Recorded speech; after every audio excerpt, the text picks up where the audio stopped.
through providing various benefit by being a zakat management institution in Indonesia. Badan Amil Zakat Nasional Basnas is here to invigorate the Love Zakat movement. Formed by the government based on the decree of the President of the Republic of Indonesia number 8 of 2001, which has the task and function of collecting and distributing zakat, infak, and sodako at the national level. Basnas is spread throughout Indonesia and coordinates provincial Basnas, Regency and city level Basnas, Amil Zakat institution, and zakat collecting units in various institutions, as well as international zakat institutions. By bringing the spirit to become the leading institutions to enhance the welfare of the Ummah, Basnas has received various awards as a form of public trust as an accountable institution, including ISO 9001-2015 certified,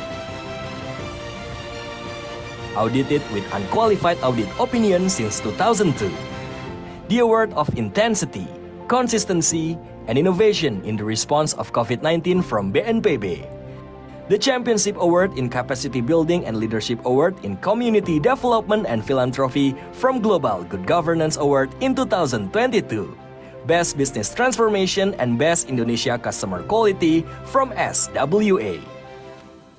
By maintaining the spirit of zakat management based on Islamic law, trustworthiness, expediency, justice, legal certainty, integration, and accountability, Badan Amil Zakat Nasional distributes and utilizes according to the Sharia to 8 asnaf, and it's summarized into 5 main sectors. Humanity,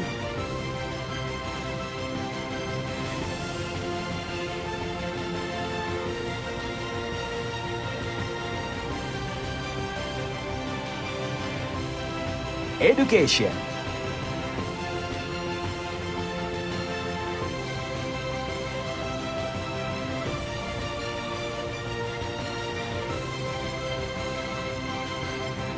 health,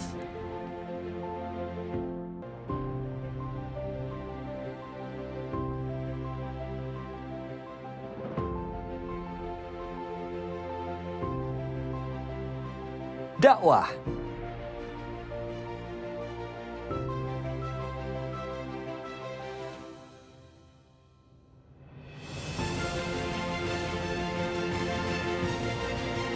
and economy.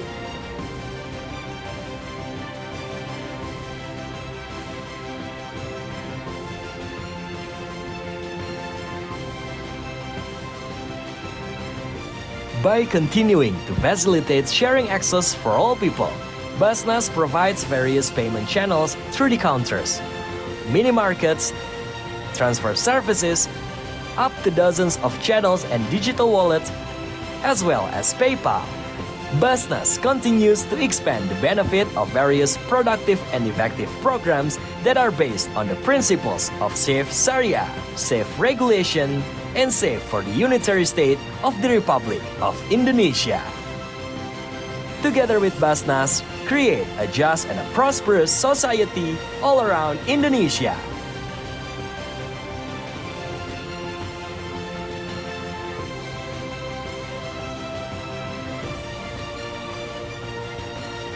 Basnas, the leading institution to enhance the welfare of the Ummah.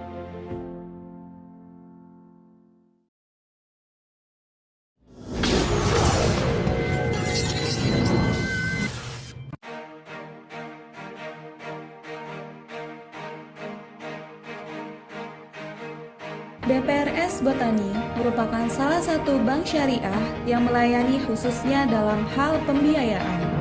BPRS Botani mulai dirintis sejak tahun 1992 dengan nama awal BPRS Bina Rahma. Pada 27 Juni 2013, PT Bogor Life Science and Technology atau PT BLST yang merupakan holding company Institut Pertanian Bogor telah melakukan akuisisi saham PT BPRS Bina Rahma. Hal ini yang menyebabkan BPRS Bina Rahma berganti nama menjadi BPRS Botani.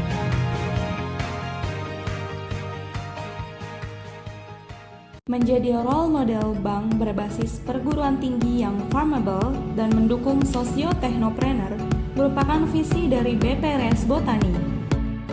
Mengembangkan layanan keuangan syariah yang terdepan dalam inovasi, menjadi role model bagi lembaga keuangan syariah yang sehat, profesional, dan memberdayakan masyarakat. Menjadi bagian dari pusat pembelajaran lembaga keuangan syariah, merupakan misi yang tengah dijalani oleh BPRS Botani.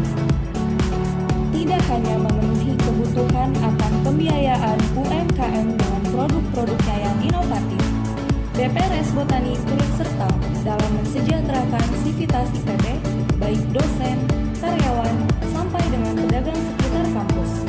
Hal inilah yang menjadi salah satu keunikan yang ditawarkan oleh BPRS Botani. BPRS Botani siap menumbuhkan giroh syariah.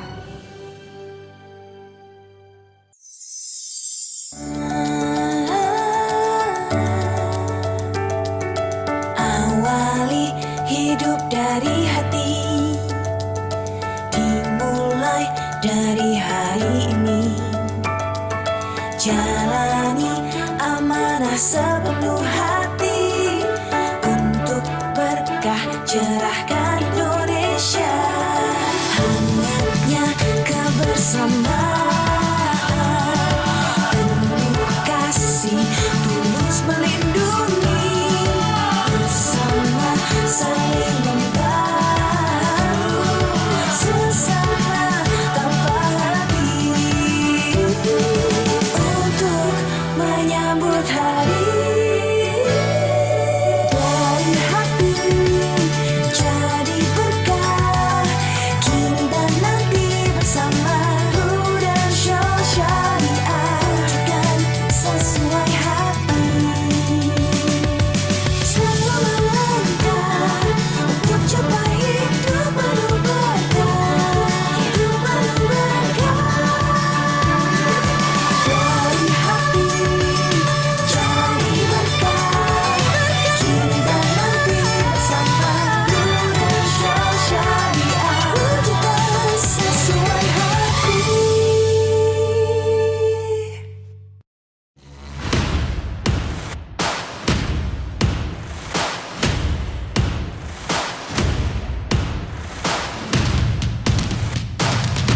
Di era perkembangan teknologi munculnya gadget dengan banyak inovasi. Apa ini warna yang kau mau? Tentukan yang mana mimpimu.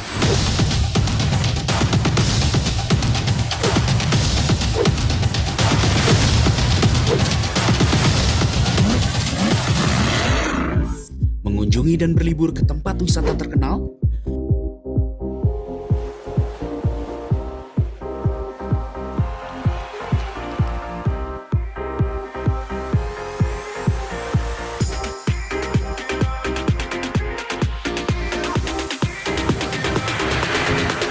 Ingin menempuh pendidikan hingga jalur tertinggi?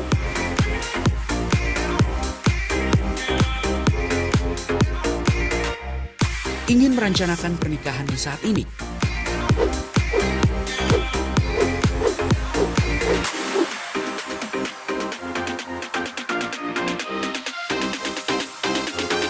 Atau ingin memiliki rumah idaman beserta isinya?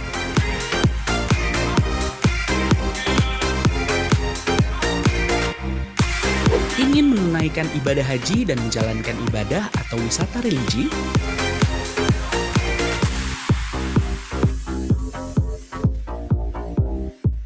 Semua itu bisa Anda dapatkan di sini.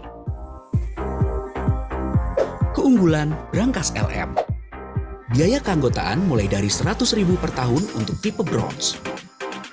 Jaminan coverage sampai dengan 10.000 gram. Sistem transaksi online. Harga lebih murah daripada harga retail. Harga jual lebih tinggi. Produk terakreditasi LBMA. Fasilitas pengiriman ke alamat. Dapat dicetak mulai dari 1 gram sampai 500 gram.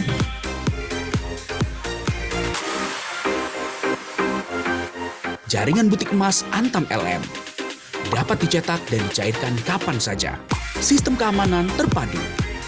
Memiliki tambang dan produksi sendiri. Memiliki pabrik sendiri atau manufaktur sendiri. Proses transaksi dimulai dari registrasi, pembelian online, buyback atau pengambilan fisik online, pengambilan emas fisik. Ingin berencana aman mengelola emas? Bisa membuka website dan langsung klik www.brankaslm.com. Antam Logam Mulia, melek emas, emas Antam halal. Call center Antam LM 0804 188 8888.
Ladies and gentlemen, as we will begin our first lecture, may we invite everyone to kindly take your seats in front of each of your screens, and if it's possible, you may also turn on your camera so you can participate more in this lecture session for the day. Now let's begin our agenda. Bismillahirrahmanirrahim. Assalamualaikum warahmatullahi wabarakatuh. Peace be upon you. Alhamdulillahirabbil alamin. First and foremost, praise is to Allah, the Almighty, the greatest of all, on whom ultimately we depend for sustenance and guidance. Secondly, may Allah's blessing be upon the Prophet Muhammad SAW, who has been sent to all mankind to improve and perfect the ethical and moral behaviors. Ladies and gentlemen, thank you for your enthusiasm on the fourth day of our program. Hopefully, all of you can keep your spirits up until the last day.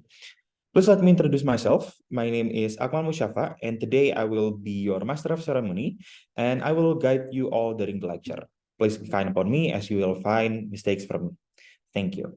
And before we start, we would like to inform you all that this activity is sponsored by Basnas Republik of Indonesia, pilihan pertama pembayar zakat, lembaga utama mensejahterakan umat.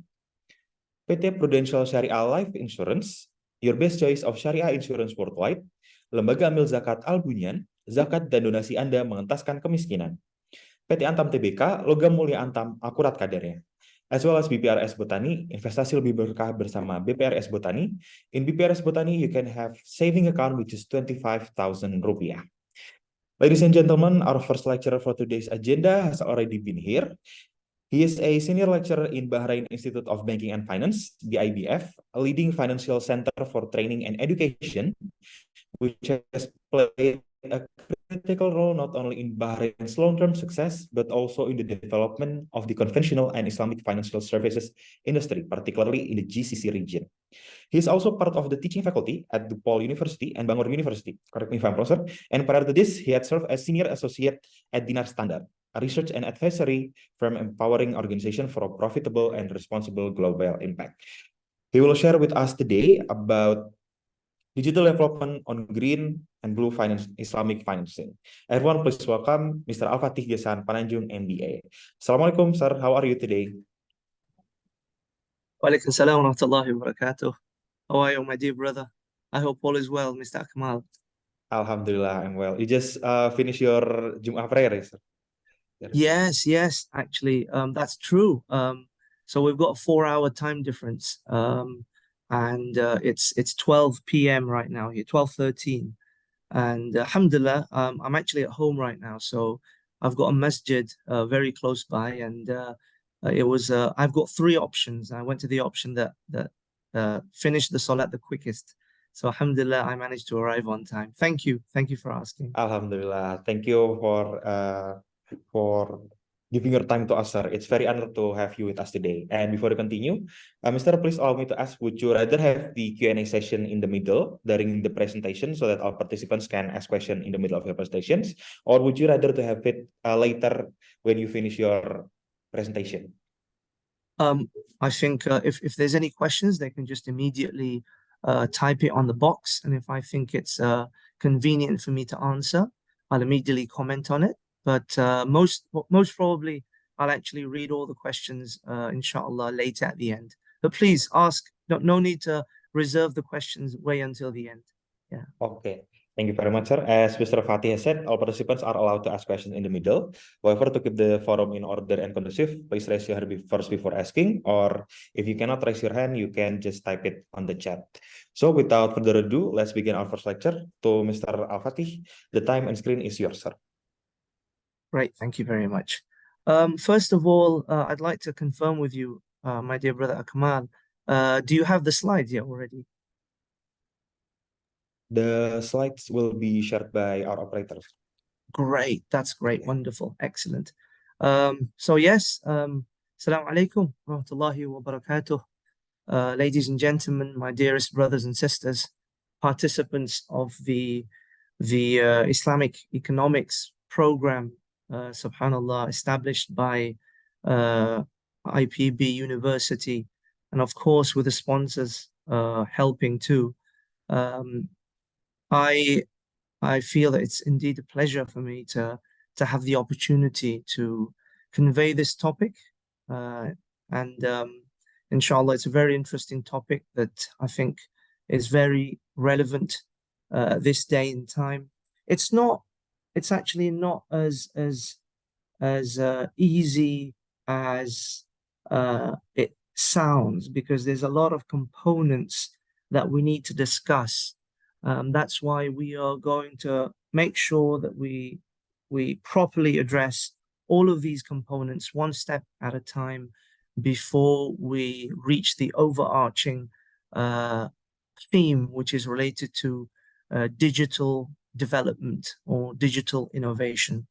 I think you can see the title of the course, the presentation that I'll basically be elaborating and discussing with you. It is Achieving Sustainable Development Through Digital Innovation in Green and Blue Islamic Financing. Yes, quite a long title, isn't it? I tried to make it a little bit more shorter, but I think all of the things that I've included was just, it was just a must to have it included. So apologies for that long title. As you can see from the title, there's a lot of components that we need to first of all discuss. I think the most basic component is finance, right? And when we talk about finance, we're talking about intermediaries, right? That provide services and products that meet the demands of surplus units and deficit units. But we're not talking about just finance or financing. We're talking about Islamic finance. And we all know that is the main reason why you're here attending this blessed winter program, this Islamic economics program, because we have a passion. We have a passion on Islamic finance, on Sharia compliant finance. And what is Sharia compliant finance? And I know already that, alhamdulillah, that you're already very adept in regards to this, but Sharia compliant finance is financing that needs to be done within the boundaries of Islamic law, right? But then we have to expand the topic even further. We need to actually now specialize into specifically green and blue Islamic financing.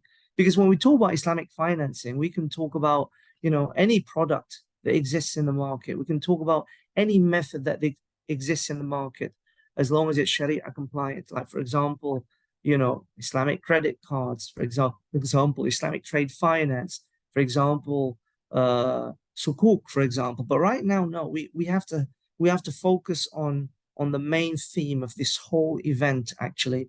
And what is that? It's green and blue Islamic financing. And I'm pretty sure that because I'm the fourth lecturer, this is the fourth module that you're actually taking from this whole series. I really hope that you're already quite proficient in regards to understanding what green and blue Islamic financing is, what the differences between the two are. We're going to briefly discuss it again later. It's always nice to hear it again, especially coming from a different perspective, coming from different references and sources. So we are going to discuss that a little bit just to make sure that we're all on the same page. So green and blue Islamic financing, as you already know, is is financing, Islamic financing that focuses on a specific goal, a specific intended aim. And what is that? Well, obviously, when you hear the word green, you think of what? You think of the environment. You think of sustainability. You think of, being good when it comes to, usage of natural resources, right? And when you hear the color blue, right, what do you think of? Well, you can think of a lot of things. I'm going to be very honest with you, but one of the things that would come up in your head, the first five that would come up with your head would be probably the sea, right? And that's what blue financing is. Blue Islamic financing focuses on more of making sure that there's a resilience and preservation in regards to the marine life, in regards to sea and the aquatic life. So this is what green and blue Islamic financing is. Again, we're going to have to go even deeper, right? Today, our discussion is not just about general green and blue Islamic financing. We're going to talk about digital innovation in green and blue Islamic financing, right? And of course, we are living in 2023, my dear brothers and sisters, ladies and gentlemen. What does that mean? It means that we're living in an era where technology and communication is at its very peak, right? Well, obviously, it's never going to reach its peak. It's always going to continue to grow. But compared to the growth of technology back in those days, 30, 50 years ago, we've enjoyed a lot of the benefits of modern technology, right? And we call this creativity, this continuous perseverance in regards to the development of making sure that our technology becomes more and more enhanced. This is what we call as digital innovation. So we want to synchronize digital innovation with green and blue Islamic financing. Okay, so how do we build that synergy? We're going to talk about that also later too. My dear brothers and sisters, ladies and gentlemen, however, we're doing this because we've got a goal. We're doing this because there's an objective. It's just like why you're here. What are you doing here, ladies and gentlemen? Why are you spending hours and hours of your time doing this winter program when you can actually do something else? It's a Friday afternoon right now in Indonesia, or if you're in another part of the world, right? It's obviously, subhanAllah, still daytime, right? It's still before Maghrib, I think, right? You can do a lot of things that is also productive, but you chose to attend this specific forum. Why? Because you want to develop your knowledge, right? You want to hear sharing sessions in regards to a theme on Islamic finance linked with green and blue economy, right? So guess what? When we talk about green and blue Islamic financing and digital development, the synergy has a goal. The synergy has an objective. And what is that objective? Well, I think you know, to achieve sustainable development, right? I repeat one more time, to achieve sustainable development. So that is the goal. That's why I put in the title, Achieving Sustainable Development Through Digital Innovation in Green and Blue Islamic Financing. So that is why we need to discuss all of these components thoroughly, right? And later, inshallah, we're going to reach to a conclusion. We're going to reach to a conclusion in regards to identification of opportunities that we can actually address, inshallah, right? As an individual, as a community, right? In regards to how we can tap into this new found field or trend, okay? So, ladies and gentlemen, if you see this slide, it says the learning outcomes of this session.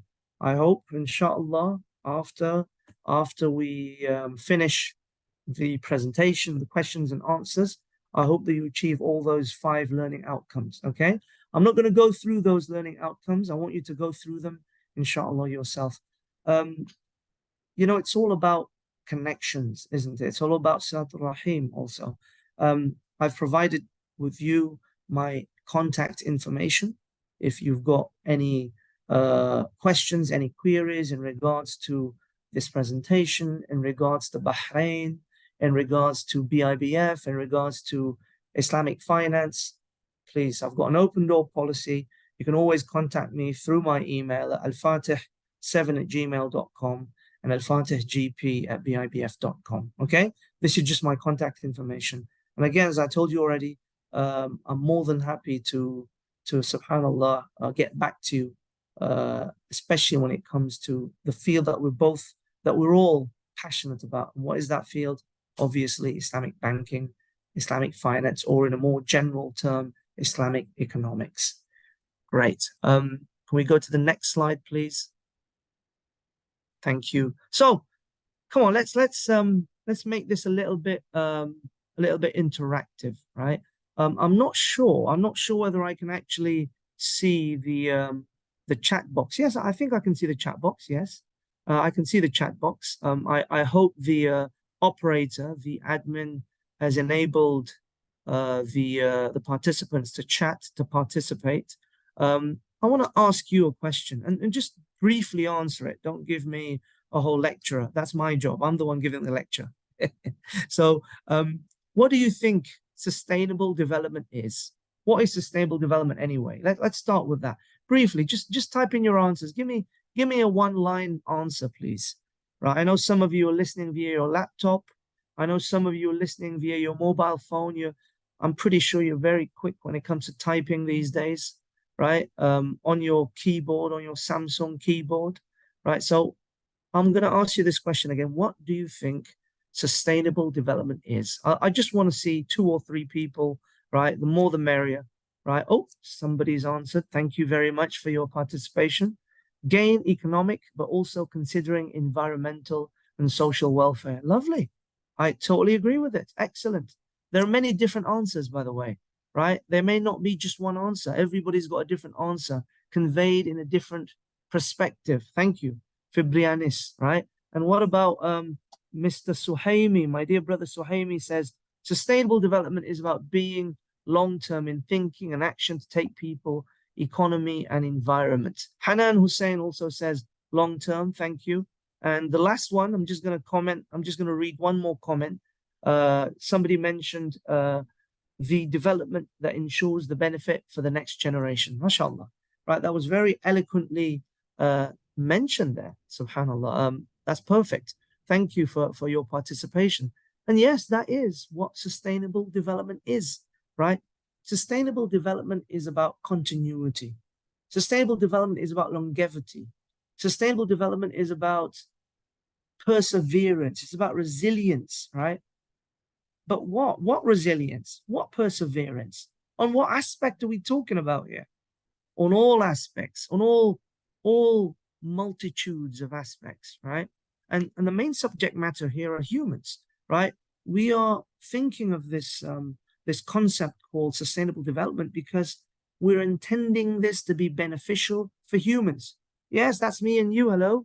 Yes, ladies and gentlemen, all the brothers and sisters out there, we're always the center of attention, aren't we? So sustainable development is for humans, right? And obviously we want to extend that to all living creatures that also reside in this earth, right? Now, what aspects do we need to take care of that needs to be persevered if we want to ensure that the life of humans, the life of all living creatures on this earth remains good? Okay, well, there are certain actions that need to be taken.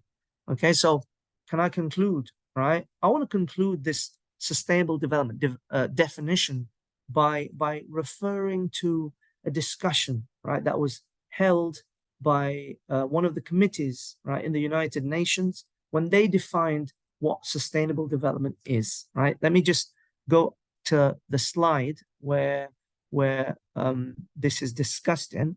Okay, this is it, right? So in 1987, the United Nations, which I know all of you are aware, they established what they called as the World Commission on Environment and Development. And they had a meeting in 87 and they basically defined what sustainable development is. And this definition was then portrayed in a report called the Brundtland Report, right? The Brundtland Report. You can actually see on the slide, right, at the right-hand side bottom corner, the title of the report, and The title is Our Common Future. Let me read for all of you what the definition of sustainable development is, okay? Sustainable development is a development that meets the needs of the present without compromising the ability of future generations to meet their own needs. Right? Everybody got that? It's all about meeting the needs of who? Of people, of humans, of living creatures, right? At present. Yes, you living right now, breathing alive. Alhamdulillah. Right? But it's not just about that. We also need to think of an extended time horizon. What is that extended time horizon? The future generations, right? Yes, our children, our great-grandchildren, our great-great-grandchildren that probably will never meet. But do we need to care for them? Do we need to care about their future, the earth in their time? Yeah, of course we do. This is what sustainability is. Meeting the needs of us, but without compromising the situation of the future generations, okay? Now, going back to this slide on sustainable development history. When we talk about sustainable development, however, it didn't just start in 1987. Yes, the concept started then, and when that happened, subhanallah, you know, it became like a trend. Everybody was talking about sustainable development, but way before that, even in the 1700s, 1800s, you can also link sustainable development with what we call as ethical investing. Yes, I know all of you have heard of this. What is that? Ethical investing, or another synonym would be social responsible investing. This started in the 17th century. If you look at the timeline that I've provided for you on this slide, you'll see that there was a fund, and they called it, one second, they called it, I can't see, my eyes are, I think, getting a bit old, the Quakers and Methodists Fund, right? It was a religious Christian-based fund where if you want to invest, right? Obviously, the objective of investment is what? Making money. Yes, that's the objective. You want to multiply your money, your profits, right? But there's a saying, why don't we do well while doing good? I'm going to repeat one more time. Why don't we do well while doing good? So we don't just want to make any kind of money. We want to make good money, clean money. And that's why at the 17th, 18th century, these religious groups established these ethical or religious funds that wanted to invest people's money in investments that were in accordance to their way of thinking, in accordance to their principles. And yes, guess what? What are their principles? Their principles is also related to sustainability. It's also related to making sure that the earth stays clean, making sure that the world remains peaceful, making sure that mankind remains healthy, right? So that's why they said you can't invest in weapons, you can't invest in tobacco, the tobacco industry, you can't invest in alcohol, right? So all of these things happened and started back in those days. And brothers and sisters, this is also related to sustainability, subhanAllah. However, fast forward hundreds of years later, alhamdulillah, this trend continued. Nowadays, it's very common to hear the terminology ethical investment funds, sociable responsible investment funds. Everybody's doing it. Because of what? Because of people all of a sudden wanting to invest, make money, but also at the same time feel good about themselves, feel that they've already contributed towards the society, right? Feel that they've already contributed to maintaining the resilience of the world in terms of the economy, in terms of social, and in terms of the environment, right? Now, in this presentation, we're only going to focus on specifically more of the environment. Yes, because that's what green and blue financing is all about. We're going to have a slide on that, inshallah, later, right? Green and blue financing focuses specifically on a very narrow component, right? Again, yes, we can expand it. We can talk about, economics. We can talk about finance and well-being, social finance. But to be honest, when we look at the core definition of green and blue financing. It's more of things that are related to the environment, right? And we're going to talk about that, inshallah, a bit later. Now, again, before I go to the next slide, not yet, we're still on this slide, right?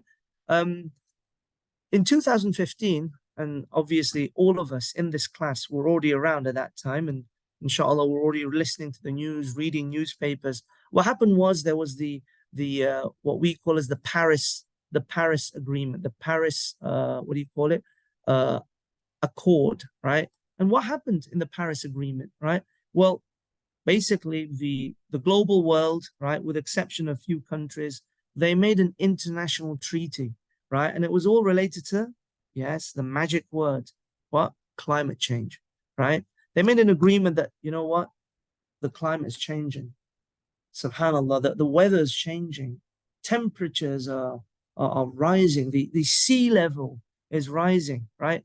There's no synchronization between what is predicted before with what's actually happening when it comes to these weather forecasts and conditions.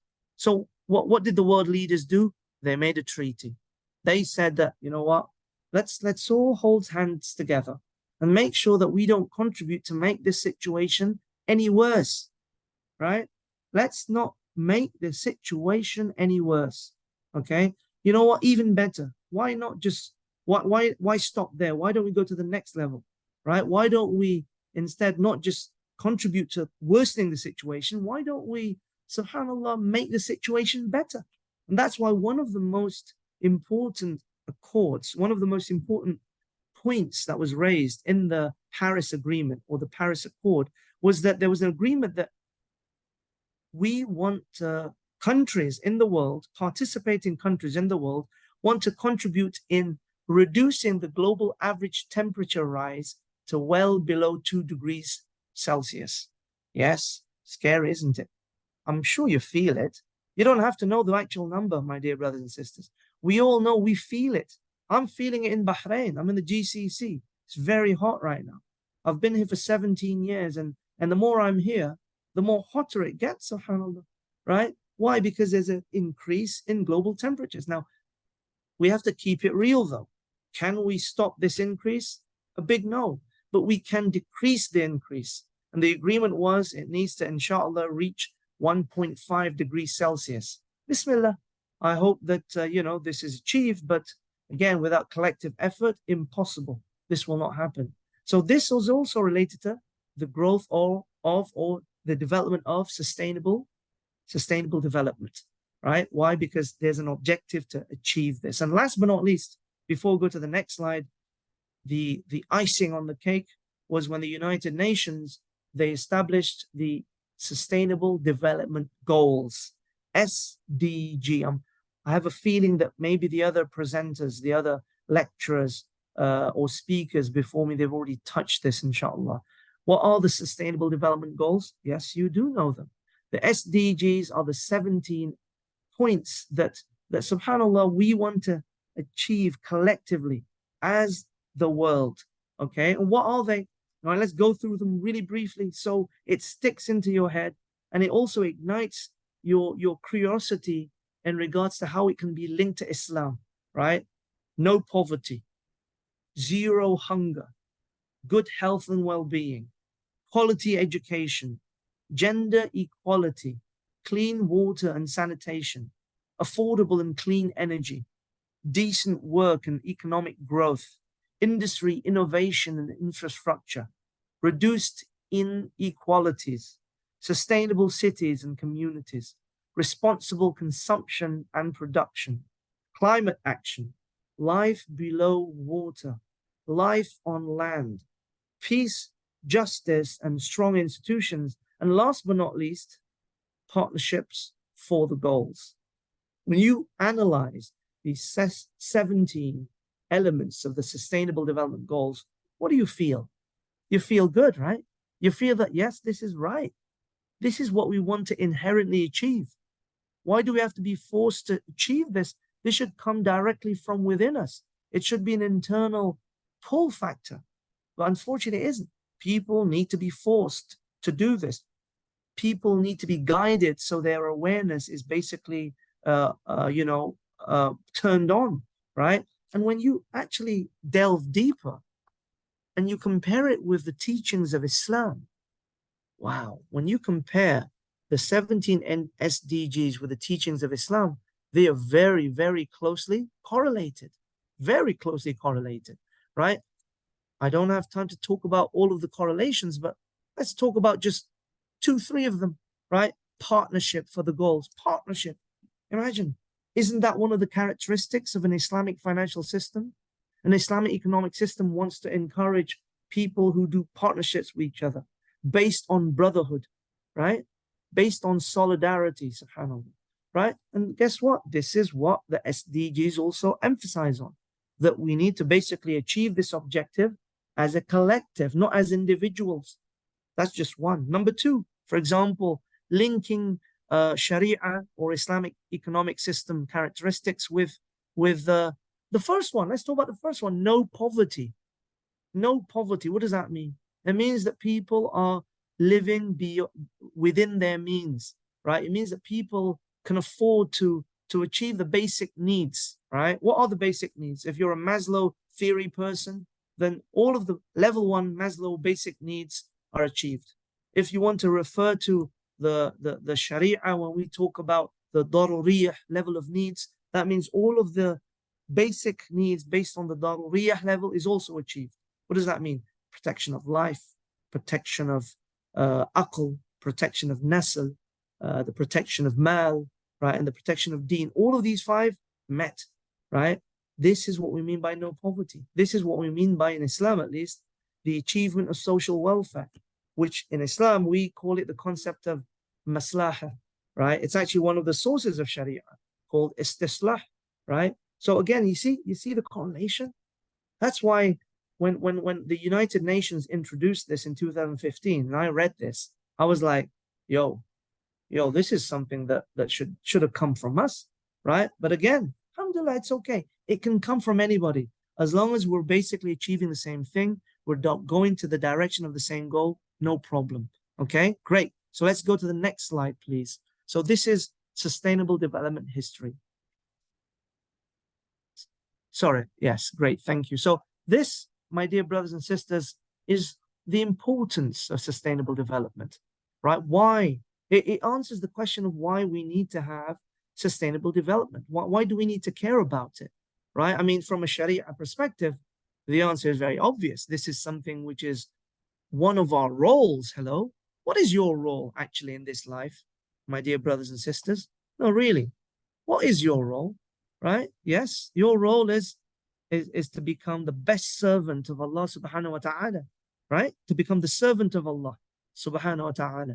Yes, we have our lapses, our iman goes up and down, unfortunately, right? But we always remember that, hey, Alfatih, remember that my goal to be placed in this world is because I am an Abdullah. But is that the only role? Well, no, there isn't. It isn't. There's another role.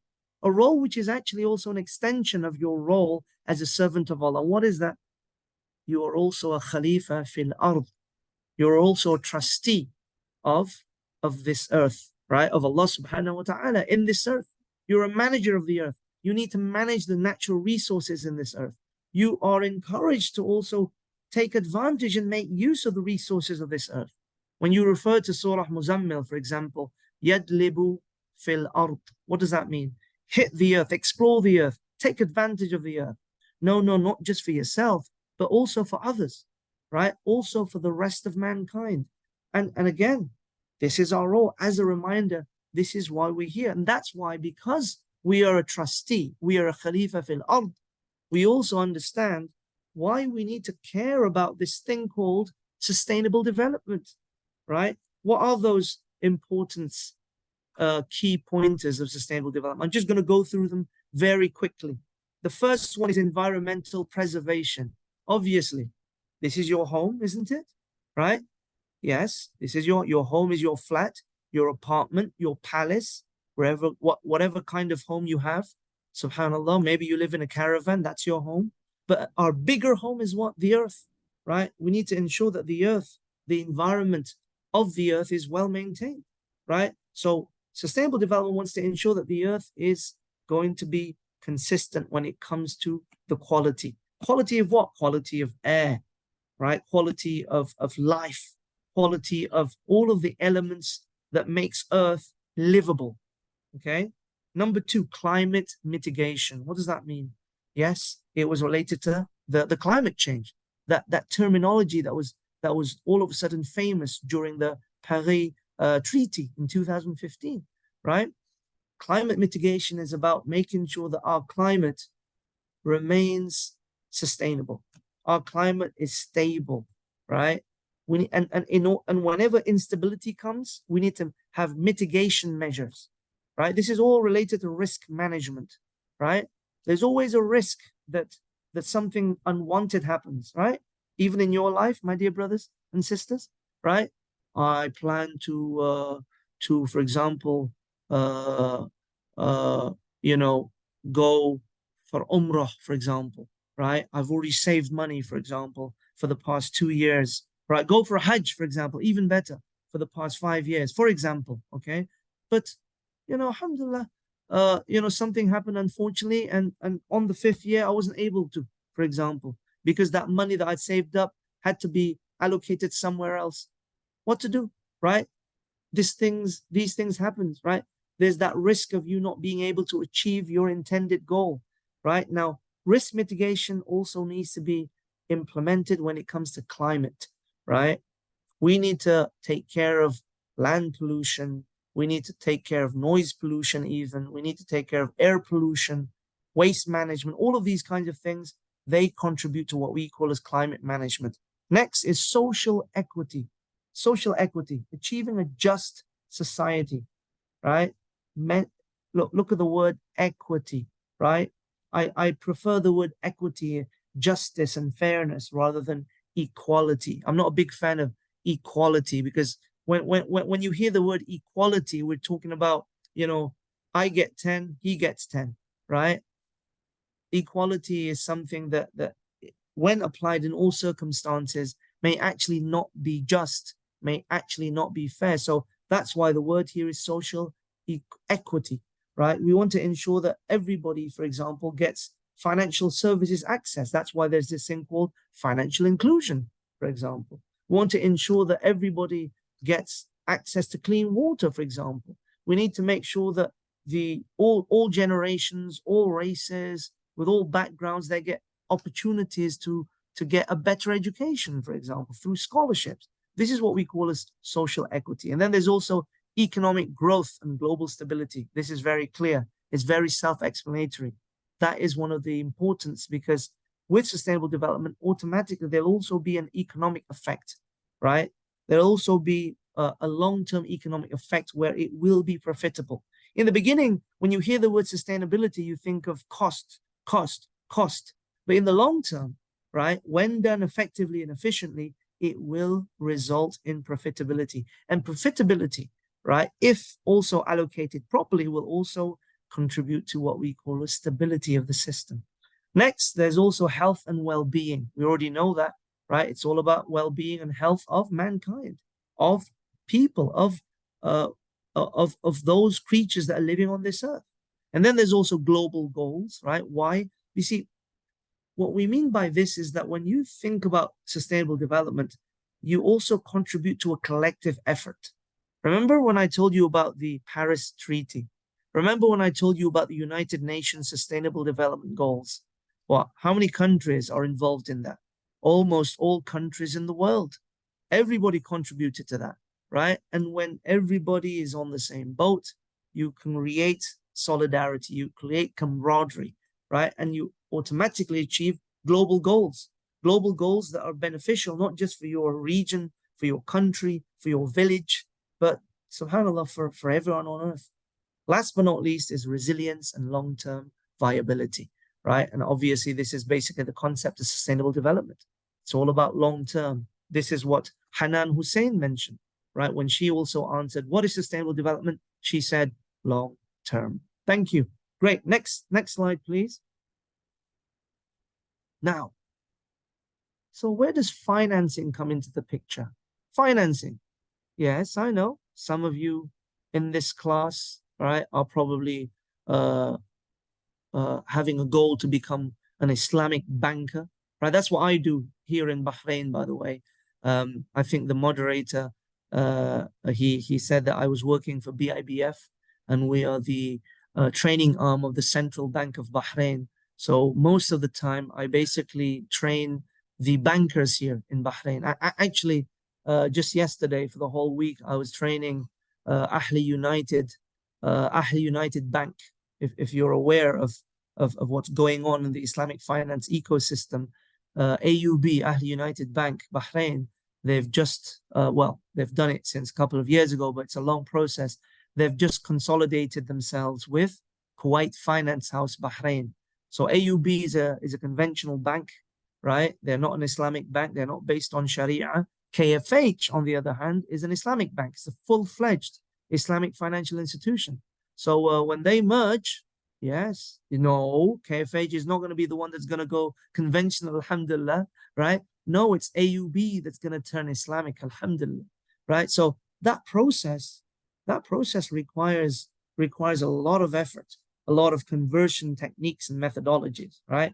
Now, these kinds of institutions, right, that you want to work for, that you already work for, that you're already a customer of, right, that I also handle and teach, right? They are responsible also for what we call as the provision of financial services. That's what they do, right? That's what they do. They provide financial services. So what is the role of financing, right?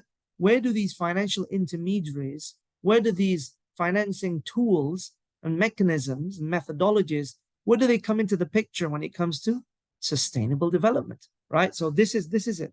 Let's go through only 4 or 5 of them, okay? Because I'm very wary of time, right? I think I've only got 1.5 hours, right? So, and inshallah, I'll just, I'm not going to spoon feed you everything. I'm sorry, okay? I'm not going to spoon feed you everything. Ladies and gentlemen, these slides are all going to be yours, right? You know my contact details. I'll share you the references. I hope that you take future classes with me, which are more detailed, more comprehensive, but I can't spoon feed you each and every point on the slide. I'll just go to the most important ones, if you don't mind, okay? So let's choose 3, 4 of them. For example, let's just choose the first 4, right? The first 4. Allow for long-term investments in sustainability. Yes, obviously, right? Wait, let me just go to the slide because I can't really read it. My apologies for that, right? Okay, so yes, what was it again? Allow for long-term investments in sustainability, right? It's all about what we call as resource allocation, right? It's all about resource allocation, right? You see, when we talk about financing, it allocates capital, right, to various projects, various initiatives that will actually support sustainable objectives, right? Like what are those projects that are related to sustainable objectives? Renewable energy, for example, clean water and sanitation projects, for example, projects that are related to poverty reduction, for example, climate adaptation, for example. All of these are what we call as long-term investments that are allocated to sustainable development projects, okay? So this is the role of financing. Without financing, nothing's going to happen. Remember, to do stuff, you need capital, you need money, right? Before I go to the next point, it's a bit like this, we want to promote the halal economy, right? The halal market economy. We want to promote the halal food industry. We want to promote the halal tourism industry. We want to promote the halal pharmaceutical industry. We want to promote all of these streams in the Islamic economy in order to develop a truly holistic ecosystem that is based on Islam, right? But wait, my dear brothers and sisters, what is the most important component in the halal economy? You know what? For me, it's Islamic finance. Yeah, of course. Because Islamic finance is the one that gels all of these points together, right?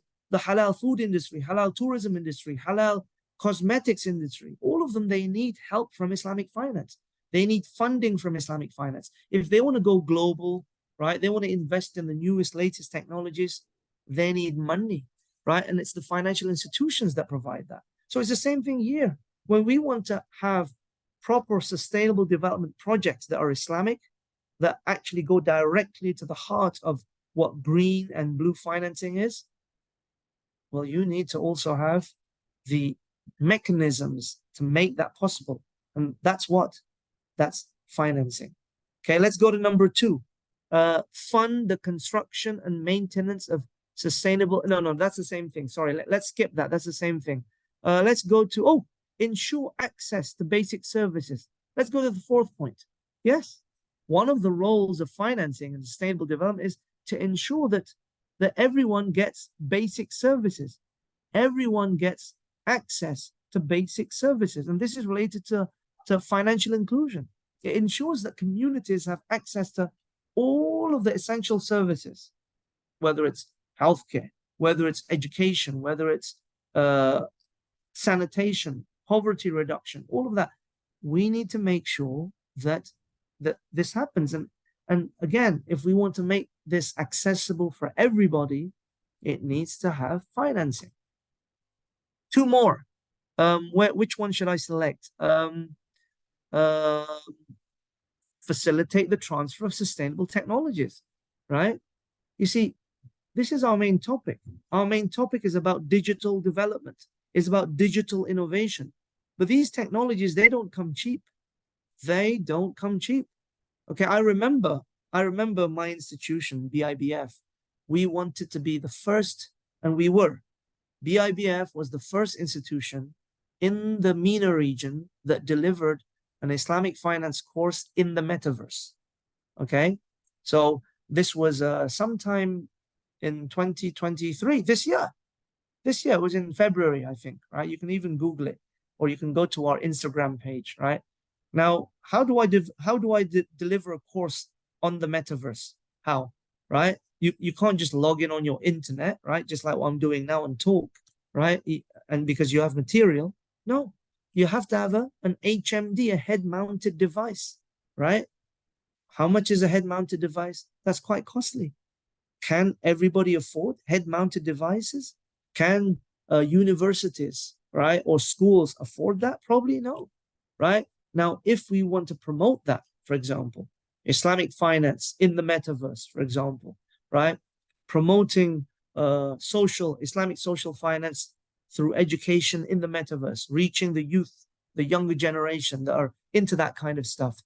Well, I'm really sorry. That is not possible without financing. That is not possible without funding. So again, that's one of the things that is the role of financing in sustainable development. What is that? Technology transfer, because it requires money. Okay, and last but not least, let's choose just one more. One more, I will choose spur public and private partnerships. Spur public and private partnerships. What does that mean, right? Well, again, it's all about collaboration. When everybody's on the same boat, automatically, right, like it or not, they're gonna collaborate with each other, because it's a win-win situation, right? I've got something that you want, you've got something that I want. Public and private financing partnerships can leverage resources and expertise in order to implement large-scale sustainability projects, right? And this is what we see nowadays, right? Governments collaborating with private institutions. This is one of the examples I'm going to give you later in Bahrain, right? In Bahrain, there are initiatives that are done where there's a collaboration between the government, between public institutions, with private institutions in order to promote sustainable development. And not just sustainable development, but Islamic sustainable development. Because just like Indonesia wanting to be one of the hubs of Islamic banking, just like Malaysia, which is, subhanAllah, they say the hub of Islamic banking, Bahrain in the GCC is also the hub of Islamic banking, right? And if they want to remain to do so, they need to always be introducing new concepts and ideas that are thought leadership, right? And that's one of them, right? Public and private partnerships, right? Projects, right? Through digitization, right? In order to achieve sustainable development. So this is, my dear brothers and sisters, the role of financing sustainable development. The others, I'm really sorry to say, because of the lack of time, I'm able to go through, but they're all self-explanatory. They're all one-liners, and some of them, I'm going to be honest with you, are kind of linked with each other. They're all intertwined with each other. Okay, let's go to the next slide. please. Thank you very much. Great. So, okay, man. Okay, ladies and gentlemen, my dear brothers and sisters. How is all of this relevant to Islamic finance and its principles? No, really. Al-Fatih, why are we talking about this, right? How is this linked with Islamic finance and its principles? How is sustainable development linked with Islamic finance? I've already kind of answered the question, but I want to hear it from you. Can anybody participate, right?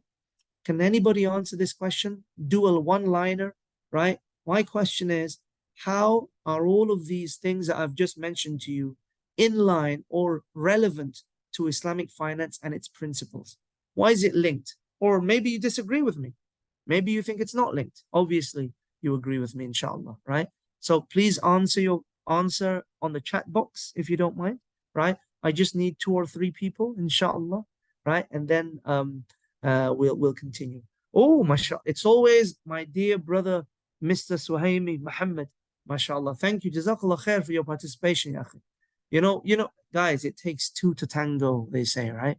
What does that mean? It takes 2 to tango. It means that, in order for something to properly achieve and work effectively, both parties need to perform. So I'm the instructor and you're the participants. And I really appreciate your active participation. Thank you, my dear brother Suhaimi. He says, Islamic finance determines the investment businesses that friendly to economy, people, and the environment.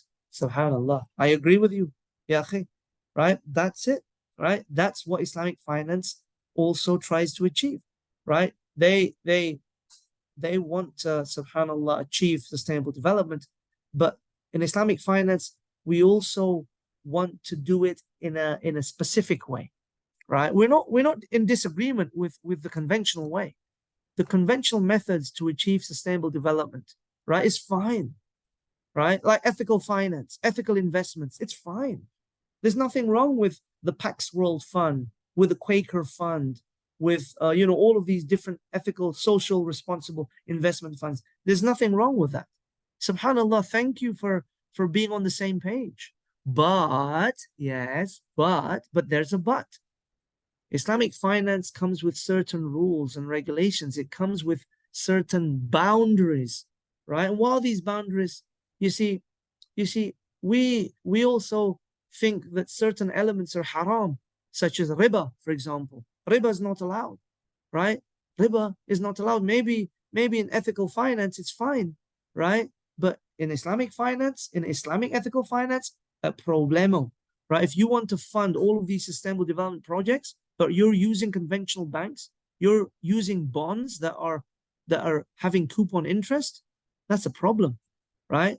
Later, I'm going to give you some very good initiatives done in Switzerland, in Japan, in China, right? In the issuance of subhanallah, green bonds.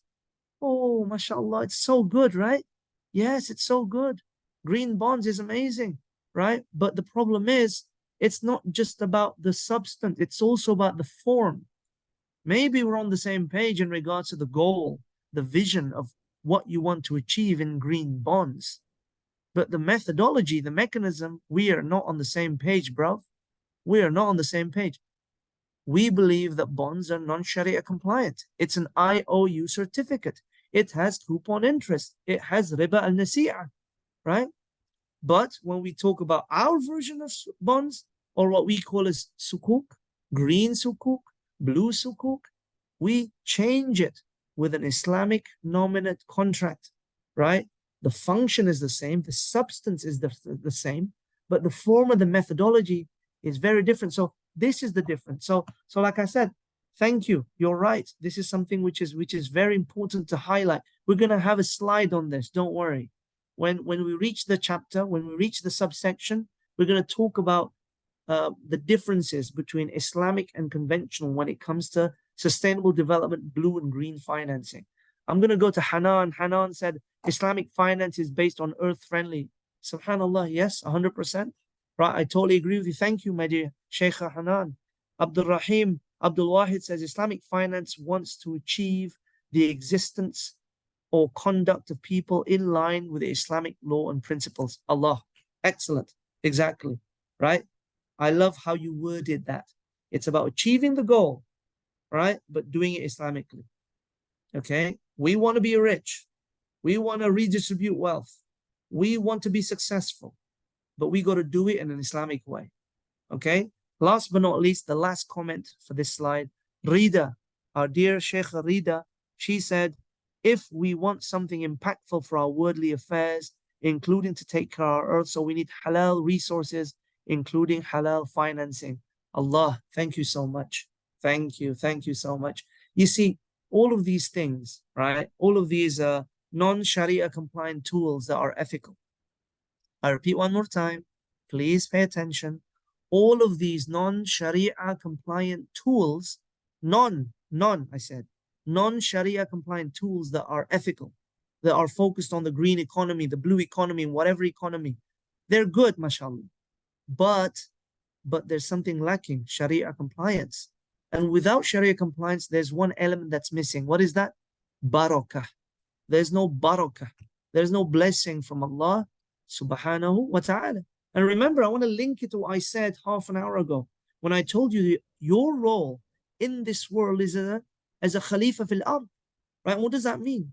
It means that I need to manage the resources, right, in an Islamic way, according to the rules of Allah subhanahu wa ta'ala. Because all of the resources on this earth belongs to who? Who owns absolute ownership? Allah subhanahu wa ta'ala. What you guys have, what I have, is relative ownership.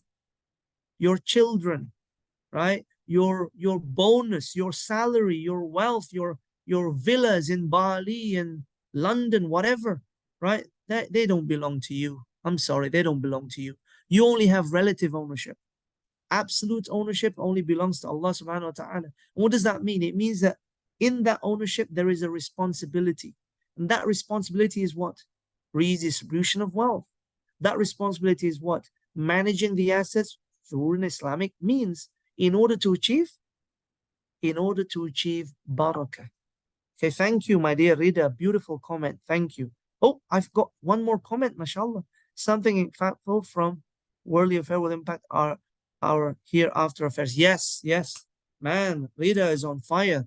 Rida Rosida, wherever you are, madam, you're on fire. You're right. She even mentioned an extended time horizon, right? An extended time horizon, which is not just this dunya, but also the akhirah, right? The akhirah. That's why, when we hear the azan, right? Hayya alal falah, right? Falah. What is falah? Success. Success, but not just in the dunya, but also in the akhirah. So when we do things in a Sharia compliant way, this is what we ensure. When we do things in an ethical way, maybe you're going to ensure success in the dunya, right? But sorry, in the akhirah, that ain't enough, brothers. That ain't enough. Okay, so anyway, let's continue. Thank you. Next slide. Thank you for the participation. Next slide, my dear brother. Great. Or sister operator. Right. So this is the sustainable development and Islamic principles. Okay. What is this? Well, all of these points, right, are the linkage between sustainable development and Islamic principles, right? And really, Alfatih, why is it considered to be the linkage? Well, because inherent in Islam, in the principles of Islam, right, are these components of sustainable development. Let's go through them briefly, one by one. If I don't have time, if it takes more than 5 minutes, I'm going to have to skip and stop wherever I stop, okay? Let's start with the first one, social justice and equity, okay?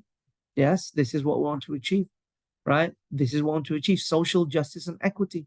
You see, Islamic finance principles emphasize on social justice, right? It emphasizes on equitable distribution of wealth, right? Now, remember the objectives of Sharia, the maqasid al-Sharia, right? Yes, for those of you who don't know, the maqasid al-Sharia is the objectives of Islamic law, what we want to achieve through Islamic law, okay?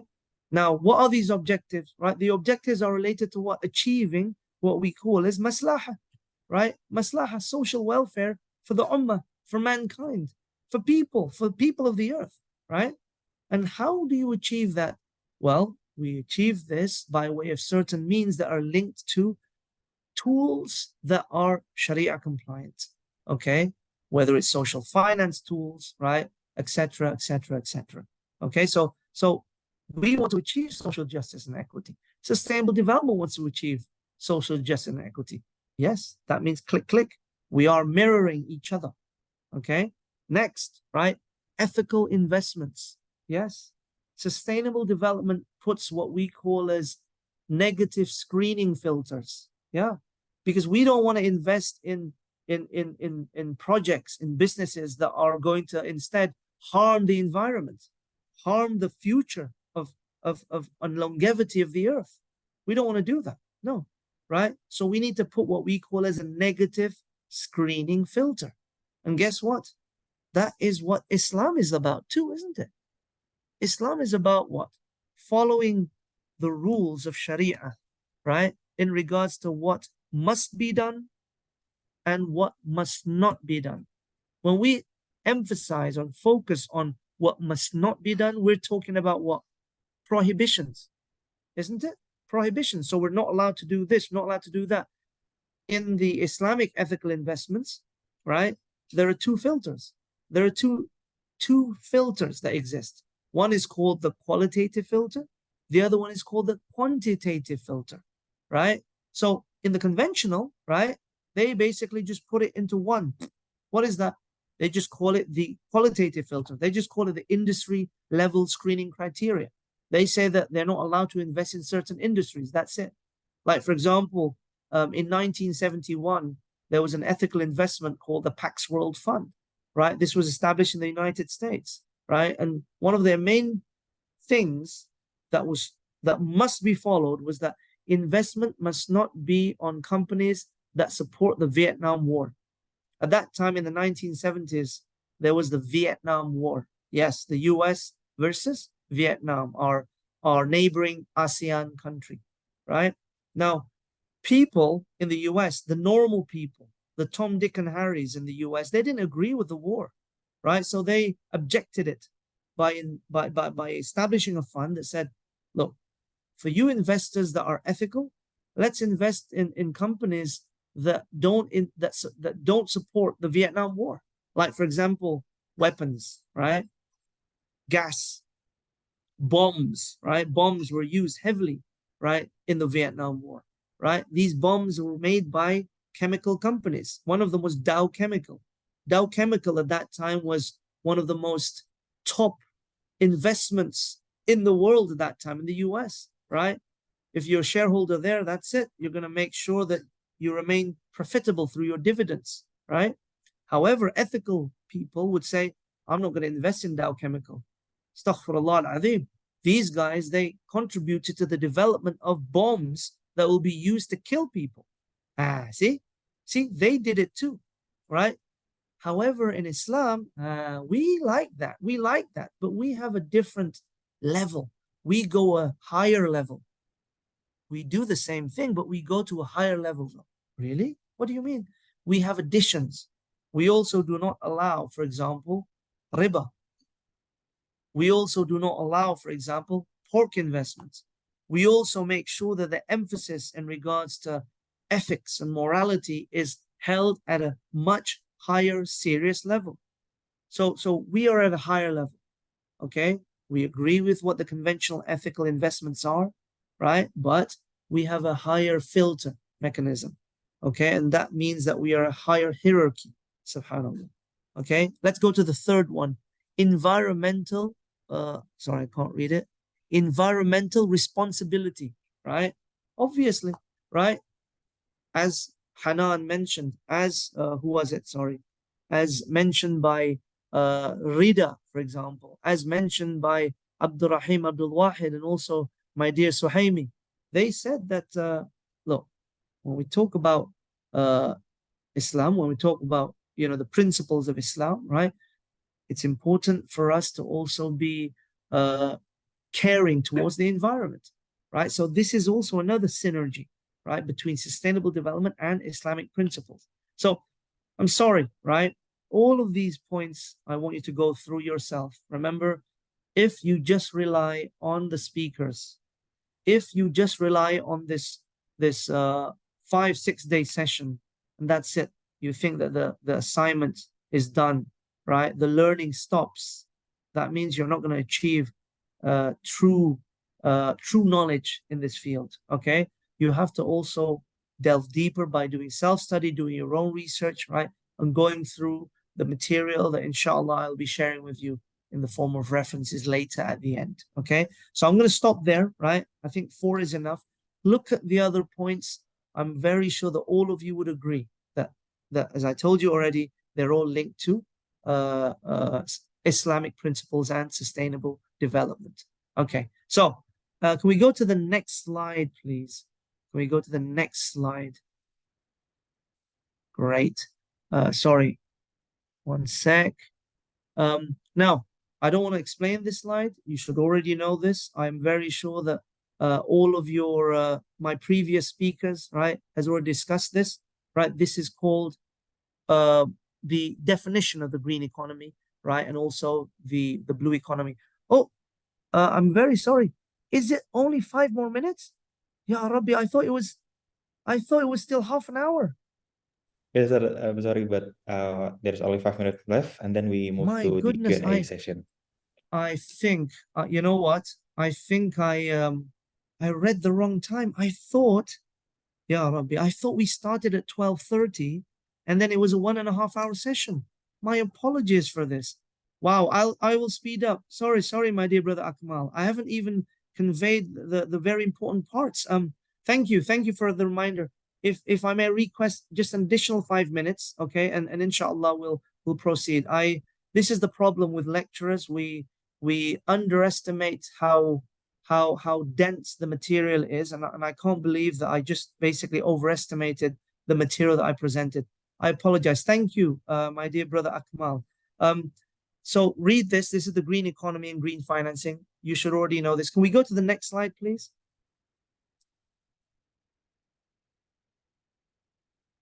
Yes, thank you. And this is the blue economy. Again, look, just really quickly, green and blue, they're the same thing, right? Green economy, the blue economy for me also is a part of the green economy.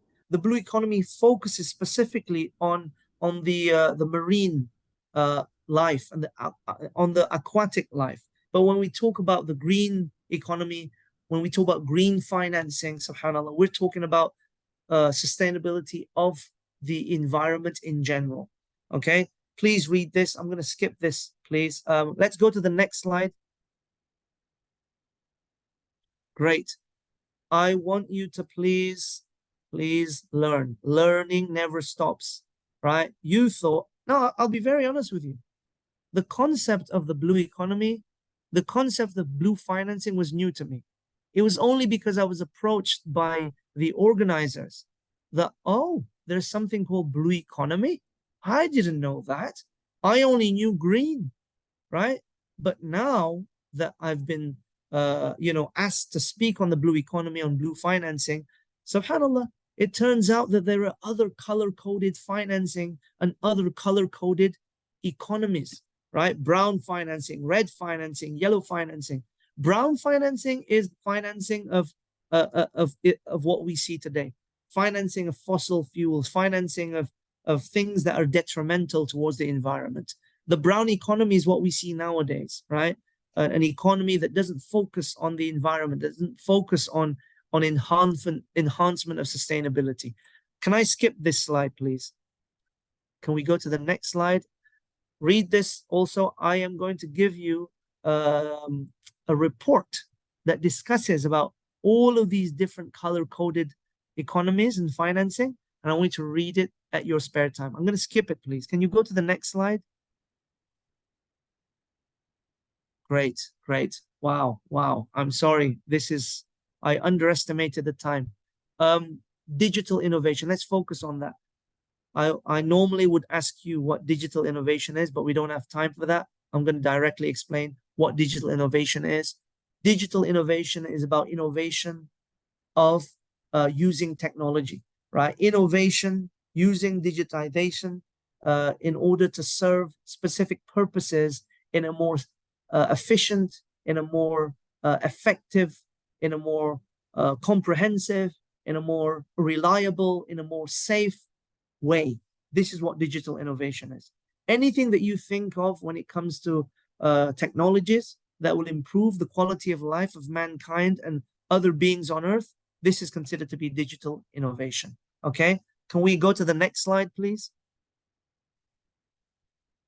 Now, again, we're not going to talk about any old random digital innovation. However, our digital innovation is related to financial institutions. Our digital innovation is related to finance. Okay, your field, my field, everybody's field. Okay, so when we talk about digital innovation in finance, we think of 9 core technologies, okay, which are divided into 3 impact themes. Let me just open my slide because this one's a bit too small. 1 second. I'm trying to rush things. So the first technology group is what we call as the technology that focuses on greater automation. Okay, it's all about making things faster. It's all about making things automatic, effective, and efficient. Okay, it's all about helping deliver, right? Helping analysis in order for it to be more accurate. There are 3 technologies, ladies and gentlemen, that I need you to remember in your head. Okay, number 1, and I know you know this already, we're going through this together. The first one is artificial intelligence, right? You know this already. This is, subhanallah, what's growing these days, right? This relates to computer language that can actually produce contents that is beneficial for us, right? And it also learns. That's why within artificial intelligence, there's a terminology called machine learning. So it's learning, subhanallah, right? And then there's also big data. Big data involves the amounts of storage of data that is unthinkable, right? Unthinkable, right? Huge amounts of data. Quantum computing, right, is related to the power of computers. Speed, right, is about how fast the processor can think, right? Like, for example, back in those days when I was introduced to the internet in the 1990s, it took forever for me to open yahoo.com. Nowadays, to watch a movie, for example, on Netflix, it just takes a millisecond to load, subhanAllah. So quantum computing is thousands of times stronger than that. This is one aspect. Another aspect is the aspect of disintermediation, right? The fact that we want to make things to be more available for everyone. We want to cut the middleman. We want to ensure transparency, right? And what is that? There's mobility, right? And you know this, you're using this too. Whenever you're sending money, for example, to your friend, right? Through mobile banking, this is mobility. There's also open banking. Open banking is in regards to the sharing of data, right? To third parties, apps, for example. And there's also peer-to-peer finance, where no longer we need to go through a financial institution. We can actually use computers to become our intermediary whenever we want to meet somebody who is a surplus unit or a deficit unit. The last one is the theme of greater decentralization, right? We don't want centralization, we want decentralization. We want power to be held by many people. This is where blockchain comes in. You know this terminology, right? Blockchain. Each block represents data. It represents information which is linked through a chain, right? And this chain is all containing what we call as cryptography. And that's why it's immutable. That's why it's reliable. That's why it's open, subhanAllah. And this is, again, another digital innovation in financial institutions. Cloud adoption, I'm going to skip that. You know this already. I'm sure that you're storing all of your pictures, all of your slides, all of your videos on the cloud. No longer you need USBs and external hard disks. And last but not least, cybersecurity. There's always going to be bad people out there, always, right? And these bad people, they want to hack into our information.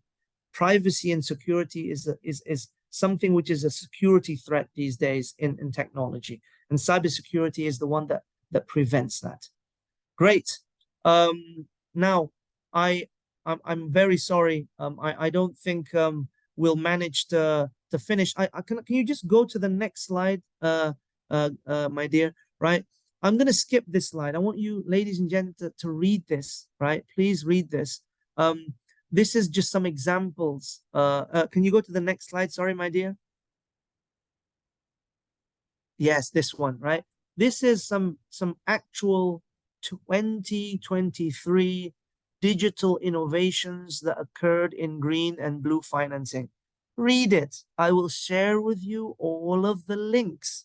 I want you to read it. I want you to be proficient in what's going on in the industry in regards to digital innovation and green and blue financing.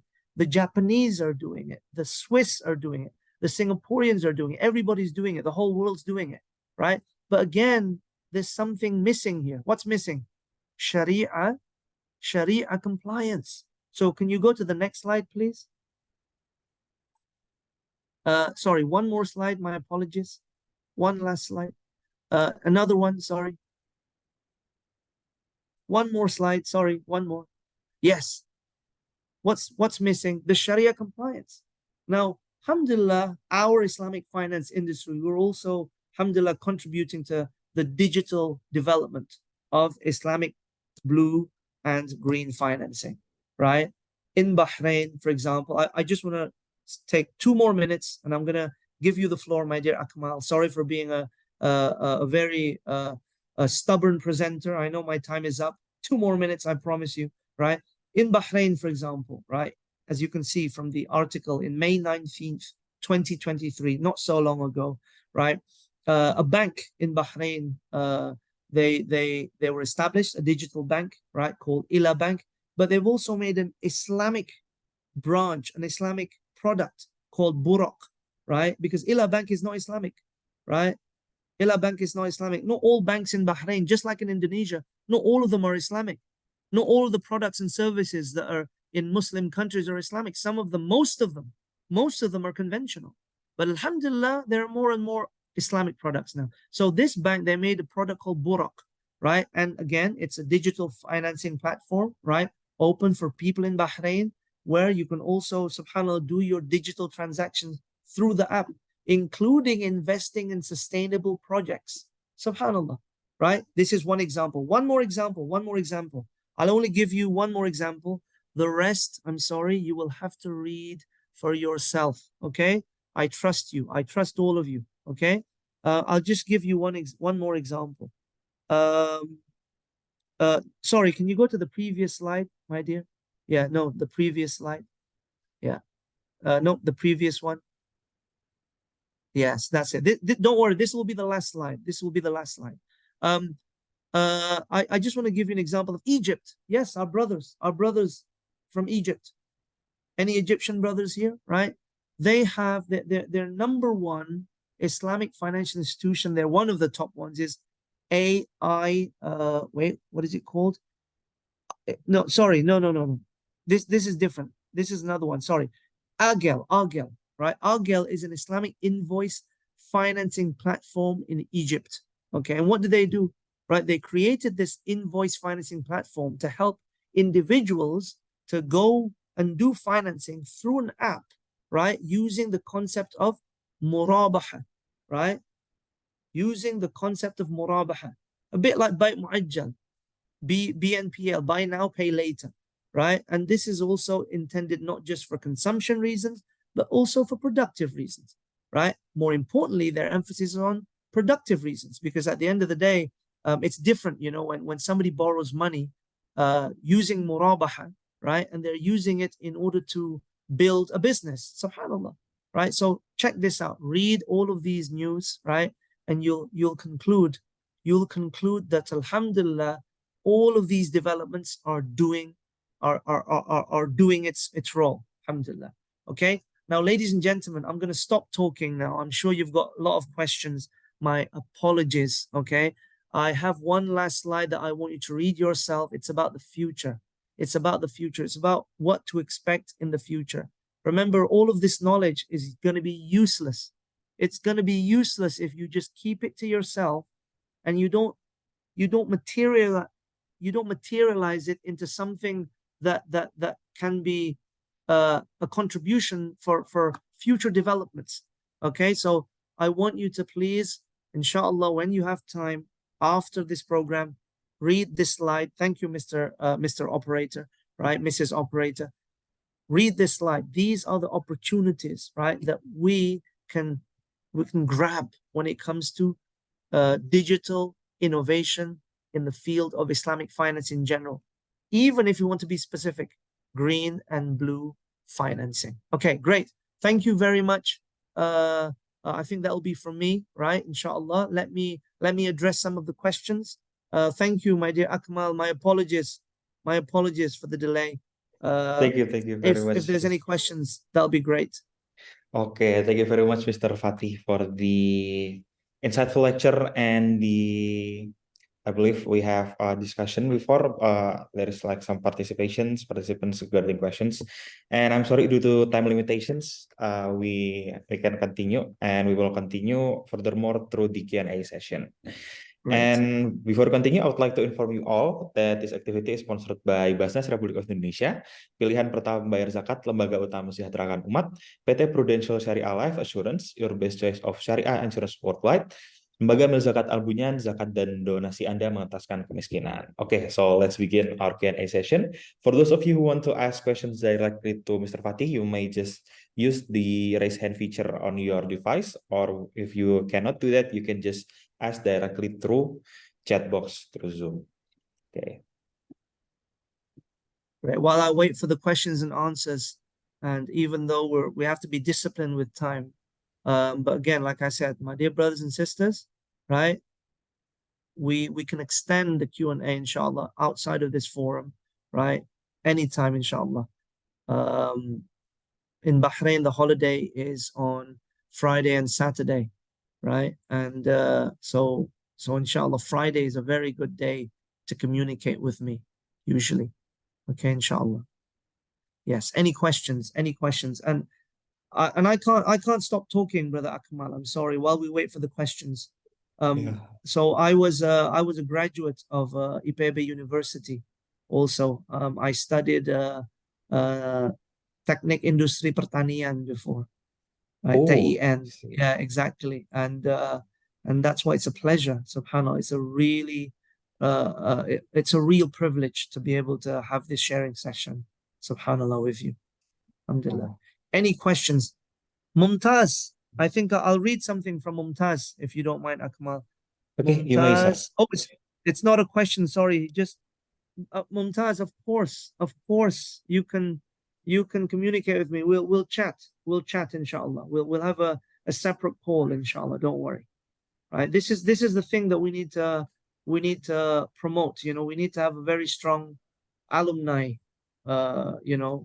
collaboration, inshallah.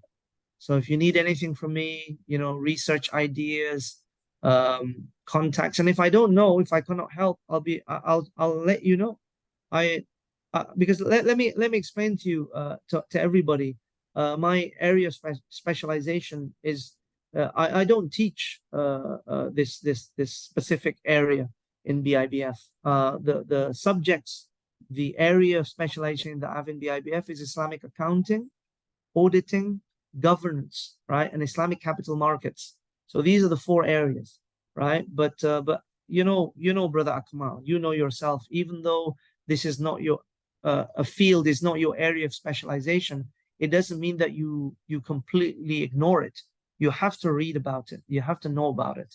And technology, digital innovation, digital development, subhanallah, we have to know what's going on. 100%. No, I think. What about you, Mr. Akmal, my dear brother? Do you have any questions? Come on, I'm gonna put the pressure on you. Oh my God, I get the pressure now. So, if you have any questions, you have, please. I'm currently also a student at IPB, sir, and I'm from the Faculty of Economics and Management in Islamic Economics Department.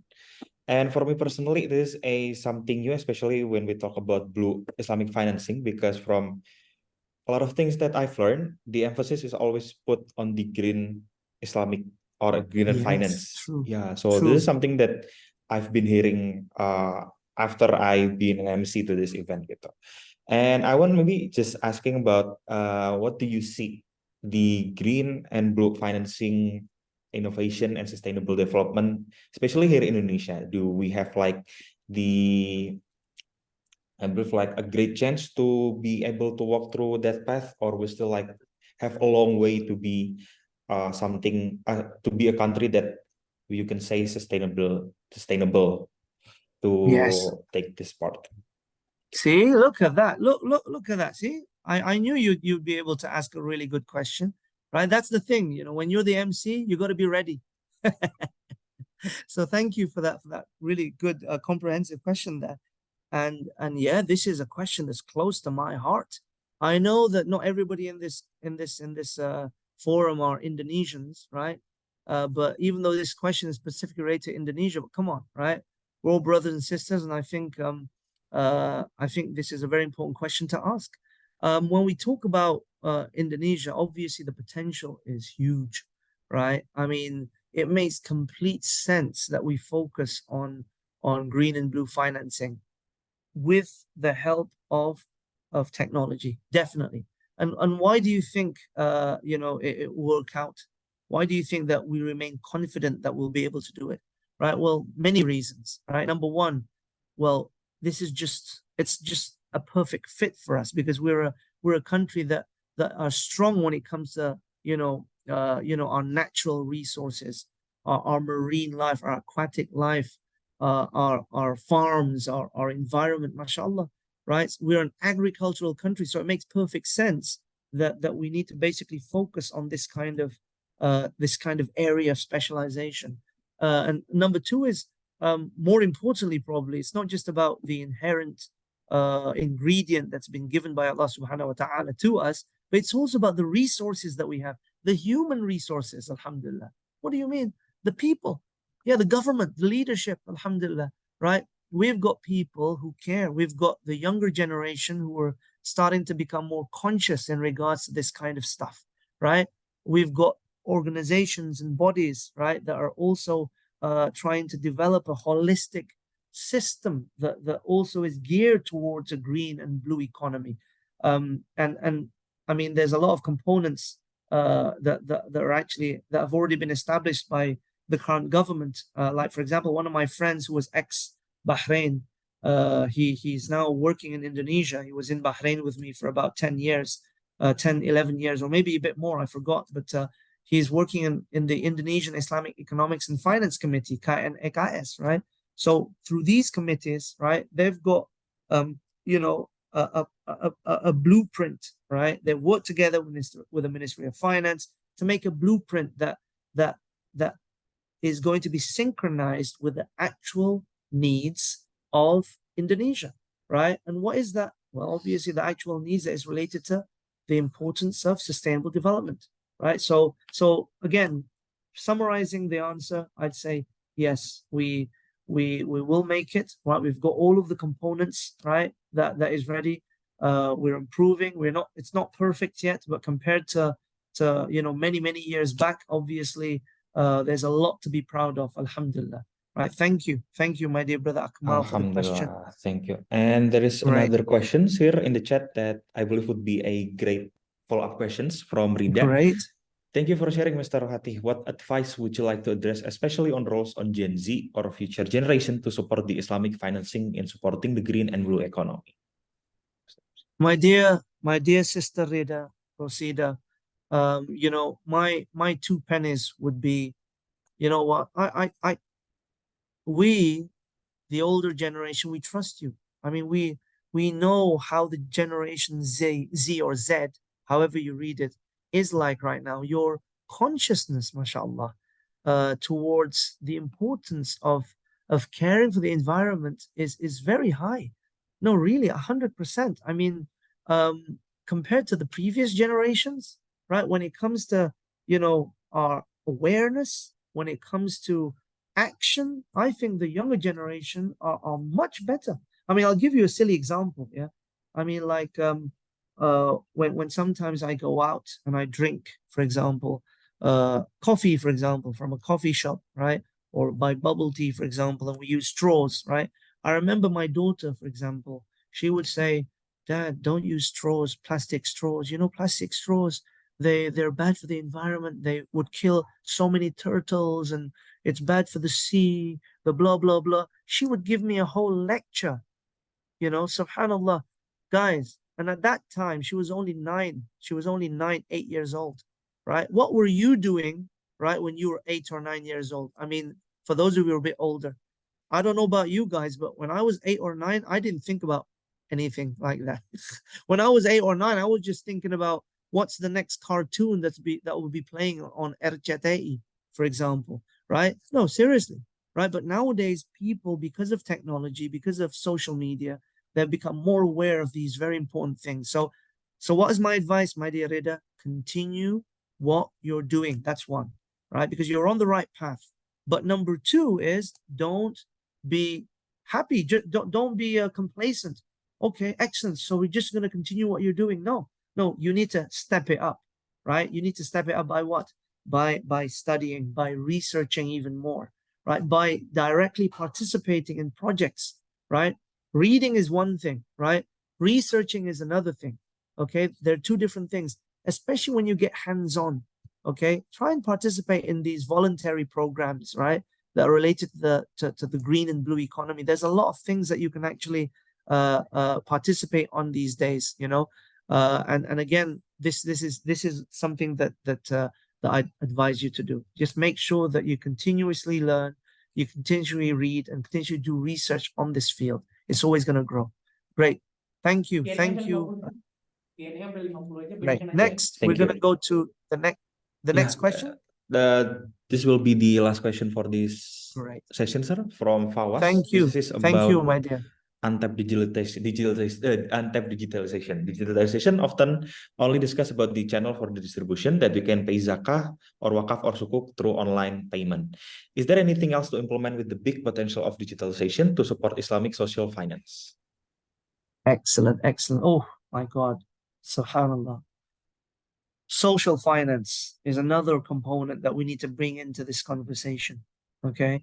And it's linked to the green economy, it's linked to the blue economy, even though it's more specific, right? Green and blue economy, but social finance can also be brought into the picture, right? How can we, think of making use of digitalization in order to enhance Islamic social finance, right? These days, there's already a lot of initiatives that's being done, okay? And they're all related to 3 key things that are linked, that are always mentioned everywhere, right? What is that? Zakat. What is it? Waqf, right? And the next one is, even though it's not really always related to social finance, it's more of a general capital raising tool, which is Sharia compliant. The last one is sukuk, which my dear Fawaz has mentioned, right? Now, are there any other untapped things that we can actually also implement, right, in order to enhance Islamic social finance?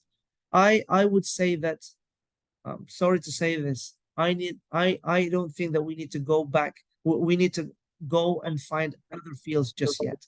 We need to first of all improve, the effectiveness and the efficiency of the digitalization, right, of zakat, waqf, and sukuk first, and then we think about the other untapped things that we have. So for now, right, I wouldn't suggest right, if you come to BIBF and approach us at a consulting capacity, right, I would still recommend these 3 areas. What is that? Zakat, awqaf, and also sukuk. Why? Because even in these 3 aspects, we still haven't managed optimization, right? Before we go to another thing, let's first of all make sure that we are optimal on these 3 things first, right? Because again, the implementation of, for example, blockchain technology, for example, or the implementation of cybersecurity in order to prevent the risks that exist when these technologies are offered, it's still not yet done properly, right? So let's first of all, before we got too excited and think about other things, right, let's focus on the ones that are still not yet made perfect yet. Master it first, and then we go elsewhere. So that would be my advice, my dear Fawaz. Sorry for giving you a bit of a negative answer, right? But I would rather focus on something that's already there, still not yet fully developed and optimal, rather than go to another thing, right? And at the end, we become a jack of all trades, basically, just okay on everything, but not an expert in one or two or three things. Great. Thank you, my dear Fawaz. Thank you I very think much there's for one your more question, my dear Akmal, but yeah. if you can, my dear brother Akmal, if you can share my email or share Abdul Rahim's email, I'll be more than happy to answer his question via email or via voice note. Okay, inshallah, Okay. because that's a very good question too. Cryptocurrencies. I'm guessing, my dear Akmal, I'm guessing Abdul Rahim, he's got a lot of cryptocurrencies on his Yeah. digital wallet. Ah, is it true, my dear Abdul Rahim? Okay. Anyway, thank you, and apologies if I can't address your question. Okay. Thank you very much for all of the answer, Mr. Fatih, and thank you very much for all the participants for the questions. And I think that is all for the Q&A session for the first lecture. Unfortunately, due to time limitations, we don't have enough time to have all questions answered. But as Mr. Fatih has said, for those of you who still want to ask questions, you may reach him through digital means. Maybe after this, we can share your email, or for those of you who want, you can share your email so we can link you both. And I would like to ask you to stay on your screen, sir, because we have a small token of our appreciation for you. Please accept it with our sincere thanks. Okay. And before we close this session, is there anything else you would like to say, sir? Maybe about the assignment or the quiz, or maybe a closing statement to wrap this session for the day. Great. Thank you very much, my dearest brother Akmal. Um, there's always a lot of things to say, subhanallah, but let me just try and keep it short and simple. I'd like to thank everybody, the organizers, all the sponsors, and also obviously the audience, the attendees, subhanallah, for giving me the opportunity to share my thoughts, my 2 cents in regards to this topic on the digital development or digital innovation when it comes to Islamic blue and green economy or financing. I think this is a very important aspect that we really need to focus on, and the room for growth is subhanallah huge. We need to have more experts in this field, people who are proficient when it comes to Islamic finance, when it comes to conventional finance, but also proficient in technology, right? So if we have individuals, right, who are proficient in these kinds of fields, inshallah, the sustainability of having Islamic finance thrive in this field will be guaranteed, right? And obviously this depends a lot on other components in the ecosystem that includes the government, because they need to give scholarships, right? Educational institutions, they need to have good programs with good syllabuses and good instructors. Also the industry, they need to give opportunities for the youth in order for them to be able to do internships, and in order for them to be able to learn what's done when you roll up your sleeves, you know, in the actual financial institutions. So yeah, I'd like to encourage you to please, subhanallah, you know, keep an eye on this field. You know, I know that this may not be your area of specialization. Maybe some of you are more into Sharia, some of you are more into takaful, some of you are more into retail banking, but this aspect of digitization, right, it is something that is here to stay. Like it or not, it's here to stay. We need to adapt with what the demands of the current industry is. And if we want Islamic finance to also be always at par, and inshallah one day, right, exceed the conventional finance, right, technology is the tool, to the means in order to achieve that. I think that's it for me. I'd like to end this this opportunity to talk by saying that unfortunately you have an assignment. This assignment is not from me, it is from the organizers. So don't be angry with me, okay, my dear participants. Okay, so there's an assignment, and inshallah our organizers will share it with you.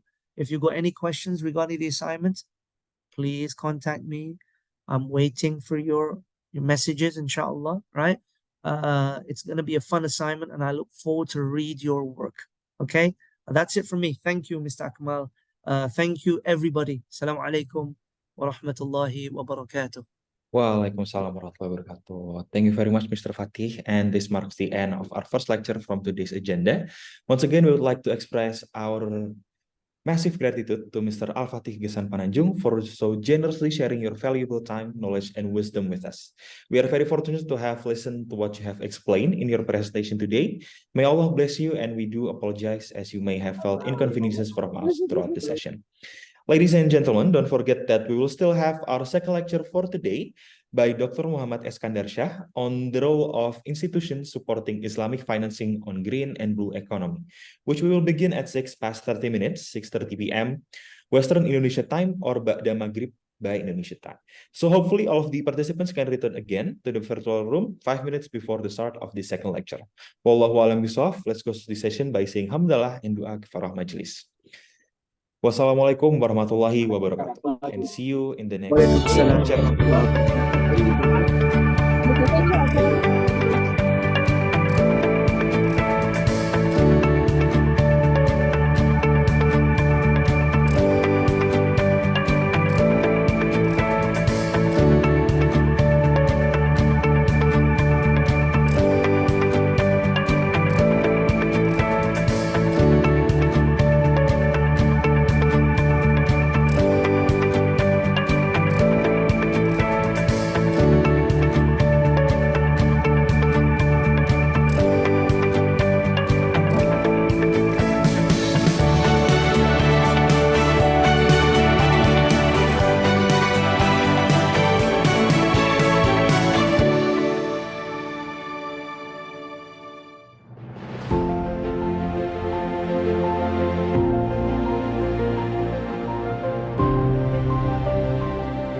through providing various benefit by being a zakat management institution in Indonesia. Badan Amil Zakat Nasional Basnas is here to invigorate the Love Zakat movement.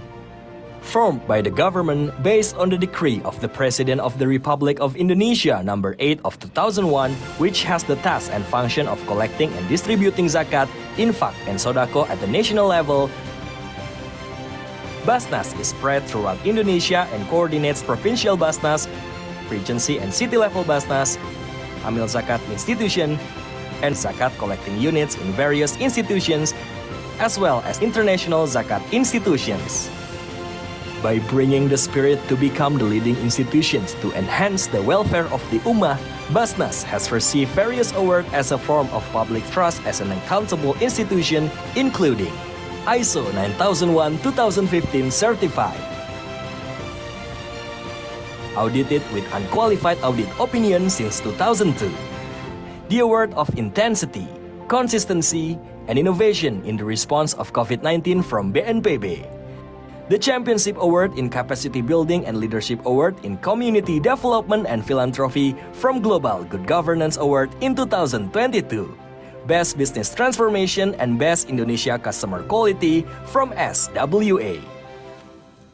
By maintaining the spirit of zakat management based on Islamic law, trustworthiness, expediency, justice, legal certainty, integration, and accountability, Badan Amil Zakat Nasional distributes and utilizes according to the Sharia to aid Asnaf, and it's summarized into 5 main sectors: humanity,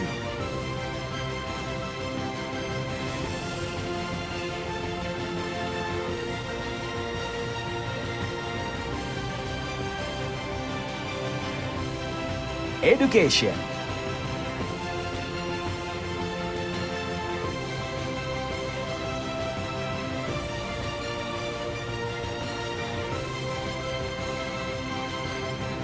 health,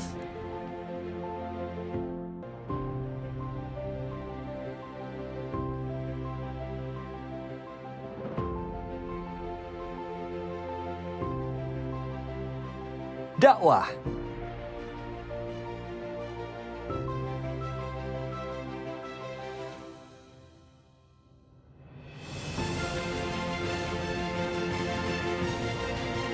and economy.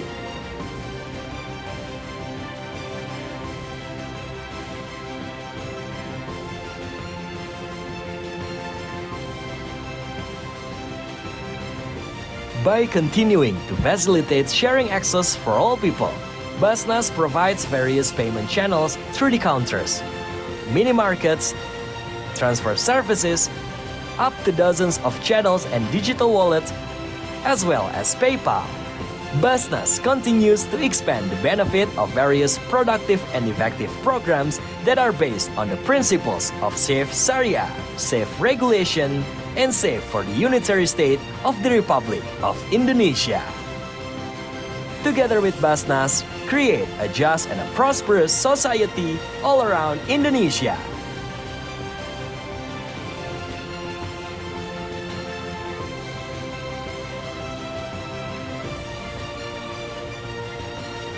Basnas, the leading institution to enhance the welfare of the Ummah.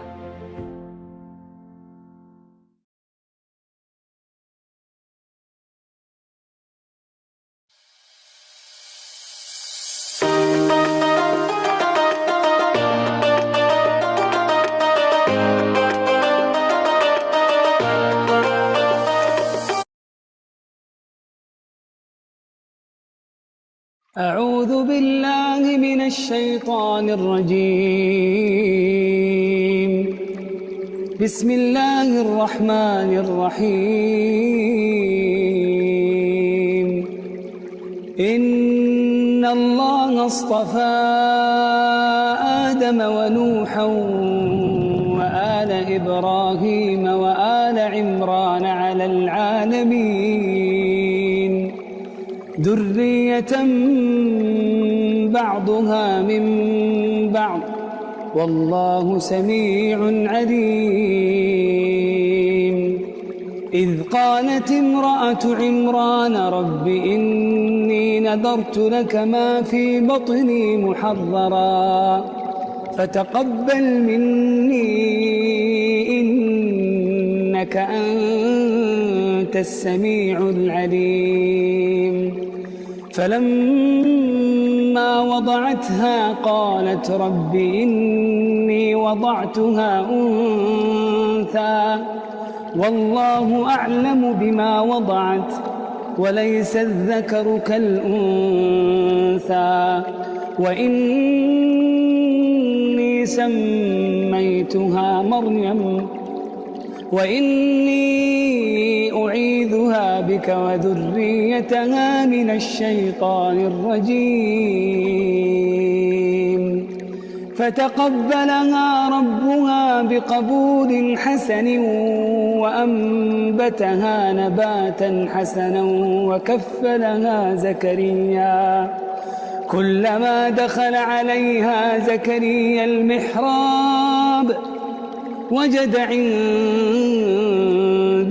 رزقا قال يا مريم أنى لك هذا قالت هو من عند الله إن الله يرزق من يشاء بغير حساب. أعوذ بالله من الشيطان الرجيم. بسم الله الرحمن الرحيم. ألف لام را تلك آيات الكتاب المبين. إنا أنزلناه قرآنا عربيا لعلكم تعقلون. نحن نقص عليك أحسن القصص بما أوحينا إليك هذا القرآن وإن كنت من قبله لمن الغافلين. إذ قال يوسف لأبيه يا أبت إني رأيت 11 كوكبا والشمس والقمر رأيتهم لي ساجدين. قال يا بني لا تقصص رؤياك على إخوتك فيكيدوا لك كيدا إن الشيطان للإنسان عدو مبين أعوذ بالله من الشيطان الرجيم وإذ قال ربك للملائكة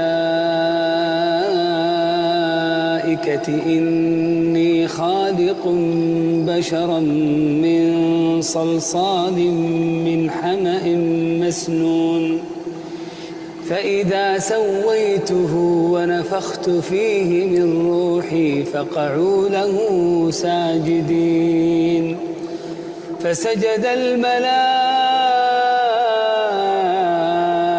الملائكة كلهم أجمعون إلا إبليس أبى أن يكون مع الساجدين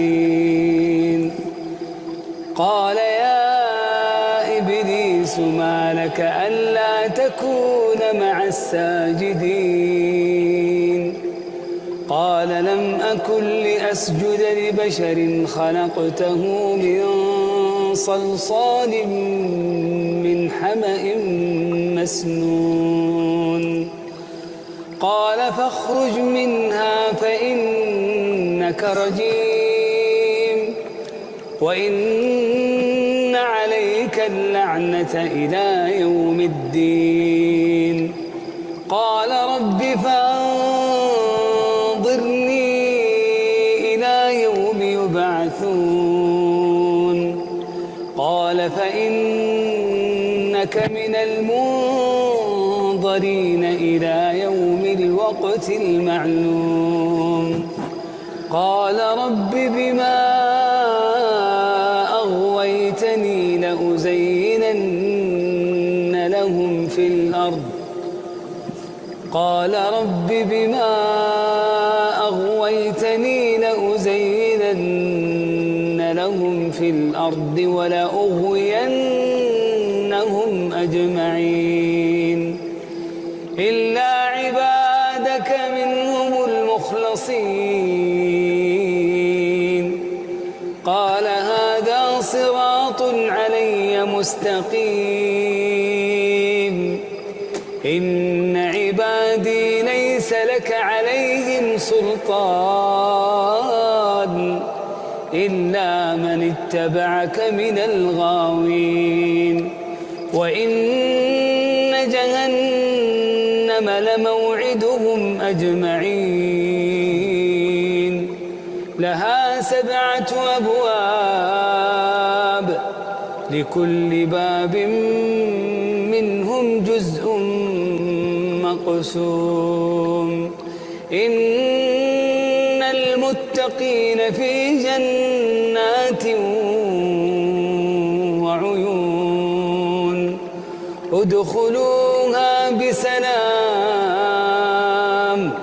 ادخلوها بسلام آمنين ونزعنا ما في صدورهم من غل إخوانا على سرر متقابلين لا يمسهم فيها نصب وما هم منها بمخرجين أعوذ بالله من الشيطان الرجيم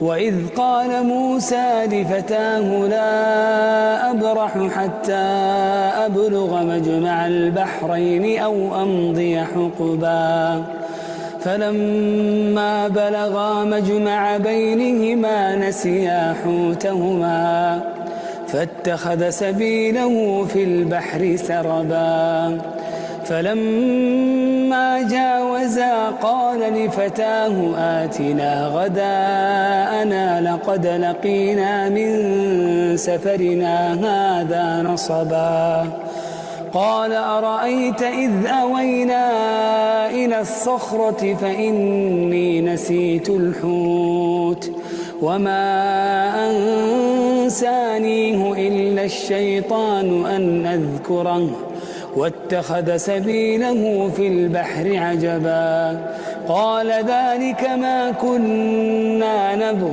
فارتدا على آثارهما قصصا فوجدا عبدا من عبادنا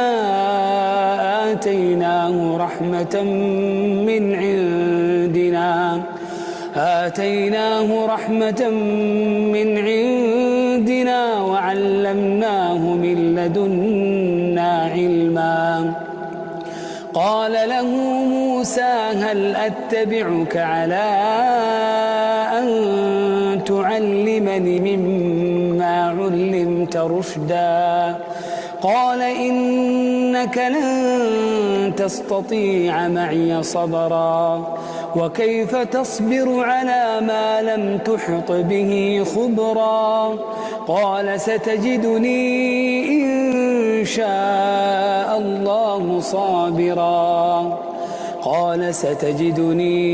إن شاء الله صابرا ولا أعصي لك أمرا قال فإن اتبعتني فلا تسألني عن شيء حتى أحدث لك منه ذكرا أعوذ بالله من الشيطان الرجيم بسم الله الرحمن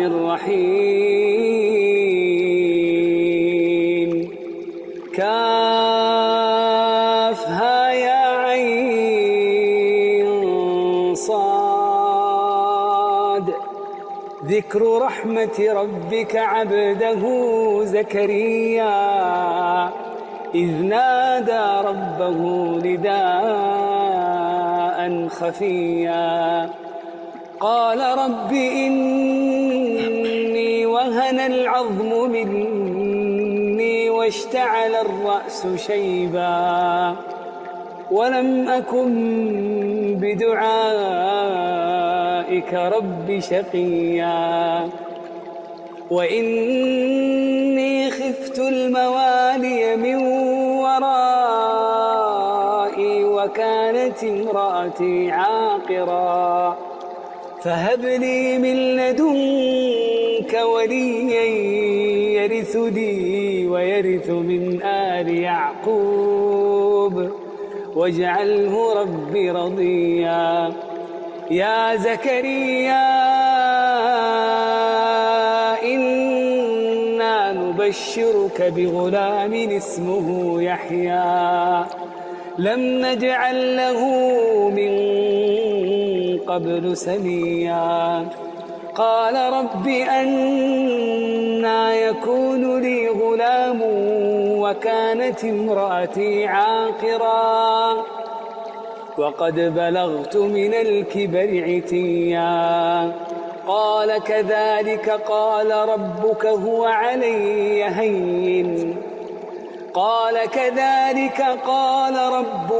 علي هين وقد خلقتك من قبل ولم تك شيئا أعوذ بالله من الشيطان الرجيم واذكر في الكتاب مريم إذ انتبذت من أهلها مكانا شرقيا فاتخذت من دونهم حجابا فأرسلنا إليها روحنا فتمثل لها بشرا سويا قالت إني أعوذ بالرحمن منك إن كنت تقيا قال إنما أنا رسول ربك لأهب لك غلاما زكيا قالت أنى يكون لي غلام ولم يمسسني بشر ولم أك بغيا قال كذلك قال ربك هو علي هين ولنجعله آية للناس ورحمة منا وكان أمرا مقضيا فحملته فانتبذت به مكانا قصيا فأجاءها المخاض إلى جذع النخلة قالت يا ليتني مت قبل هذا وكنت نسيا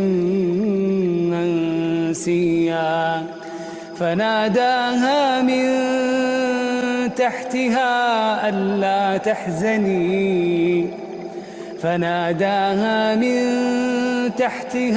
ألا تحزني قد جعل ربك تحتك سريا وهزي إليك بجذع النخلة تساقط عليك رطبا جنيا فكلي واشربي وقري عينا فإما ترين من البشر أحدا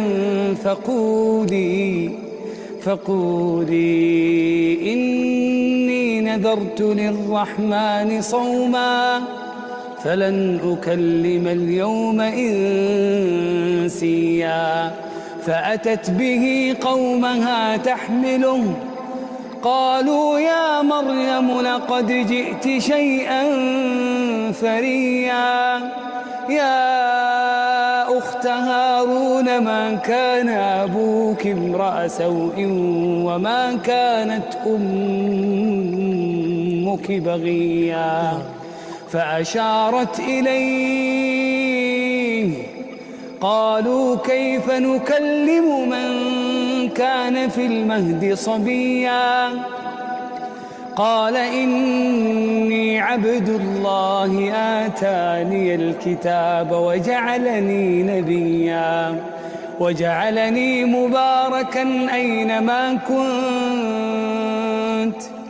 وجعلني مباركا أينما كنت وأوصاني بالصلاة والزكاة ما دمت حيا وبرا بوالدتي ولم يجعلني جبارا شقيا والسلام علي يوم ولدت ويوم أموت ويوم أبعث حيا أعوذ بالله من الشيطان الرجيم بسم الله الرحمن الرحيم إن الذين جاءوا بالإفك عصبة منكم لا تحسبوه شرا لكم بل هو خير لكم لكل امرئ منهم ما اكتسب من الإثم والذي تولى كبره منهم له عذاب عظيم لولا إذ سمعتموه ظن المؤمنون والمؤمنات بأنفسهم خيرا وقالوا هذا إفك مبين لولا جاءوا عليه بأربعة شهداء فإذ لم يأتوا بالشهداء فأولئك عند الله هم الكاذبون أعوذ بالله من الشيطان الرجيم فجمع السحرة لميقات يوم معلوم وقيل للناس هل أنتم مجتمعون لعلنا نتبع السحرة إن كانوا هم الغالبين فلما جاء السحرة قالوا لفرعون إن لنا لأجرا إن كنا نحن الغالبين قال نعم وإنكم إذا لمن المقربين قال لهم موسى ألقوا ما أنتم ملقون فألقوا حبالهم وعصيهم وقالوا بعزة فرعون إنا لنحن الغالبون فألقى موسى عصاه فإذا هي تلقف ما يأفكون فألقي السحرة ساجدين قالوا آمنا برب العالمين رب موسى وهارون أعوذ بالله من الشيطان الرجيم وتفقد الطير فقال ما لي لا أرى الهدهد أم كان من الغائبين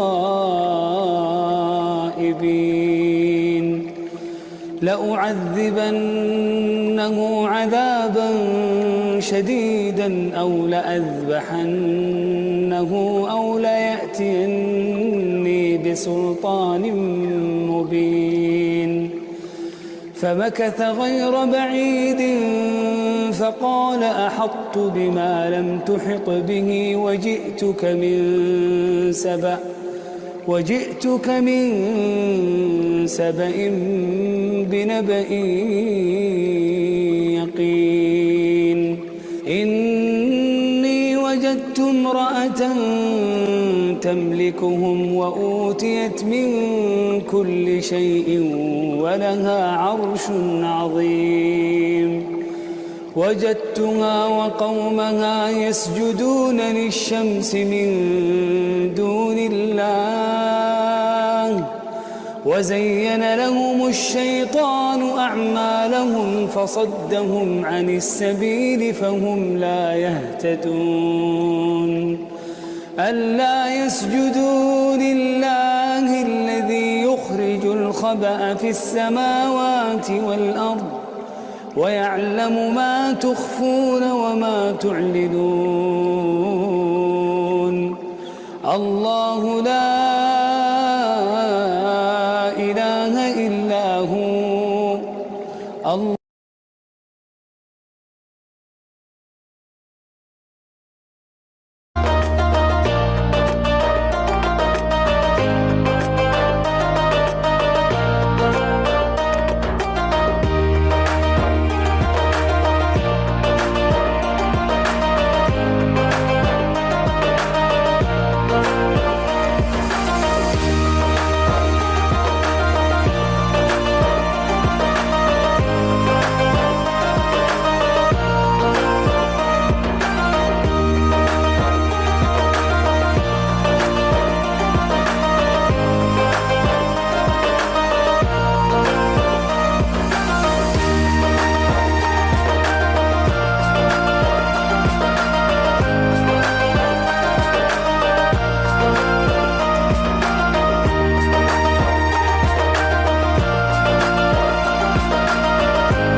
through providing various benefit by being a zakat management institution in Indonesia. Badan Amil Zakat Nasional Basnas is here to invigorate the Love Zakat movement. Formed by the government based on the decree of the President of the Republic of Indonesia number 8 of 2001, which has the task and function of collecting and distributing zakat, infak, and sodako at the national level, Basnas is spread throughout Indonesia and coordinates provincial Basnas, Regency and city level Basnas, Amil Zakat institution, and zakat collecting units in various institutions, as well as international zakat institutions. By bringing the spirit to become the leading institutions to enhance the welfare of the Ummah, Basnas has received various awards as a form of public trust as an accountable institution, including ISO 9001-2015 certified,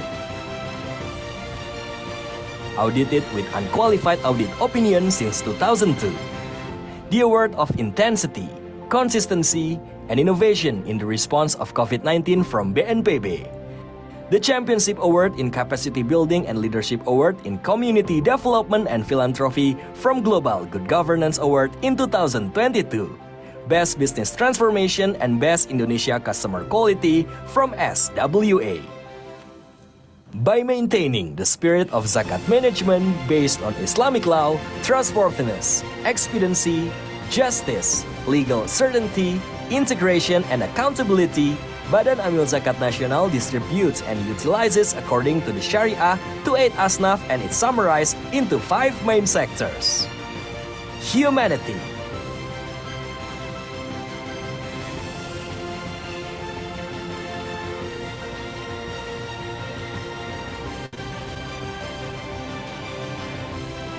education,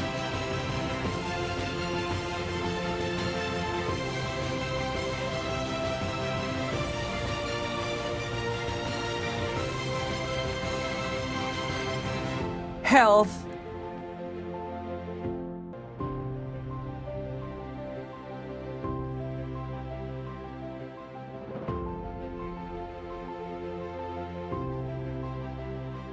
dakwah,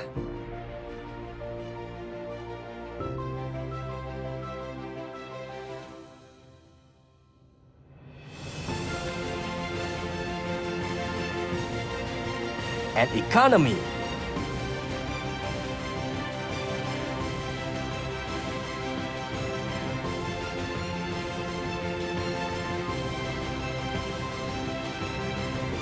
By continuing to facilitate sharing access for all people, Basnas provides various payment channels through the counters, mini markets, transfer services, up to dozens of channels and digital wallets, as well as PayPal. Basnas continues to expand the benefit of various productive and effective programs that are based on the principles of safe Sharia, safe regulation, and safe for the unitary state of the Republic of Indonesia. Together with Basnas, create a just and a prosperous society all around Indonesia.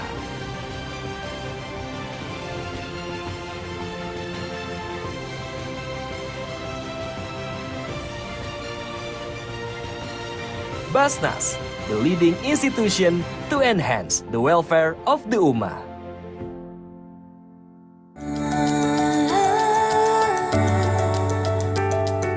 Awali hidup dari hati, dimulai dari hari ini. Jalani amanah sepenuh hati untuk berkah cerahkan Indonesia. Hangatnya kebersamaan, penuh kasih, tulus melindungi, bersama saling membantu, sesama tanpa hati, untuk menyambut hari dari hati.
Ladies and gentlemen, in a few minutes, we will begin our second lecture for today.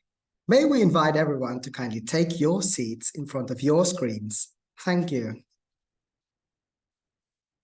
Bismillahirrahmanirrahim. Assalamu alaikum wa rahmatullah wa barakatuh. Peace be upon you. Alhamdulillahi Rabbil Alameen. Allah still gives us the opportunity to continue our agenda today. Come back to the second lecture for today with me, Ali.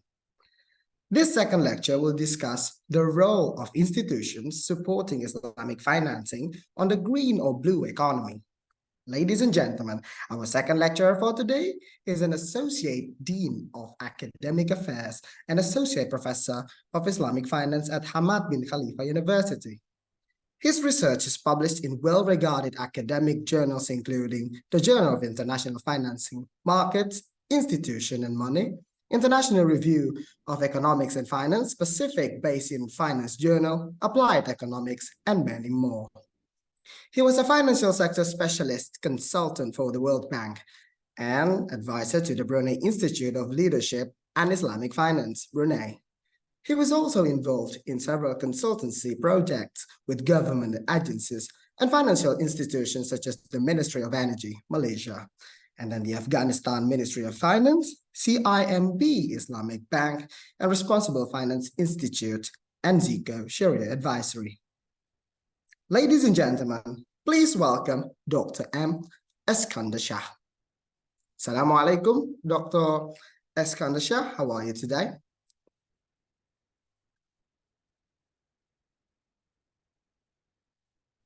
Hello, sir. Walaikum salam. Can you hear me now? Yes, I can hear you clearly. How are you today, sir? I'm good. I'm good. Thank you. Thanks for having me. All right, then. Before we continue, Dr. Eskandar Shah, how do you want to have a question and answer session? Would you prefer having a question and answer session during the presentation so that all the participants can ask questions in the middle of your presentation? Or would you rather have a question and answer session at the end of your presentation is finished? I think let me finish my slides. I don't have that many slides. And then after that, we probably can have Q&A. Okay?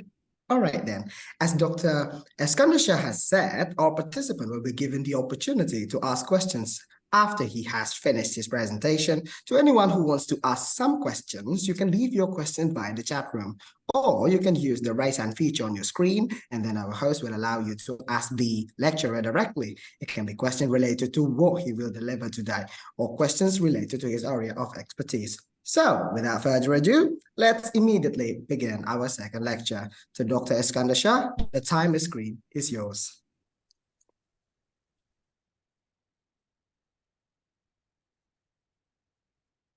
Thank you so much, Brother Ali, MC for today. Let me just share my screen and then we can start the lecture.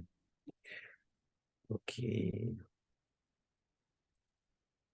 It's always the problem. Just give me a second. All right, sir.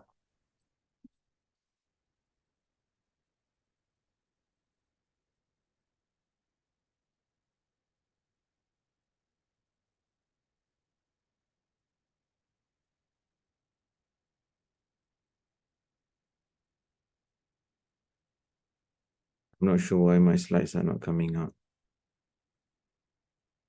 Just All right, sir. Maybe the operator will back up your okay. So, yeah, if you have my slides, then yeah, someone who can manage it from the other side. Okay, good. Okay, Bismillahirrahmanirrahim. Assalamualaikum warahmatullahi wabarakatuh. Again, thank you so much, Brother MC, Brother Ali, for your kind introductions. So I'm based in Qatar. So today is Friday. So unfortunately or unfortunately, we are not working on this Friday. So that's why I look a bit casual at home today. My apology for that. I believe Friday is a working day in Jakarta, but it's not a working day in Qatar. But anyway, thanks for having me. Thanks for this opportunity as well. Thanks for allowing me to share my thoughts. I believe that this winter school is a very popular one in Indonesia, organized by a very reputable university, EPB. So I'm quite fortunate and quite privileged and honored to be one of the speakers for this wonderful event. So the topic that was given to me is that the role of institutions supporting Islamic financing on green and blue economy.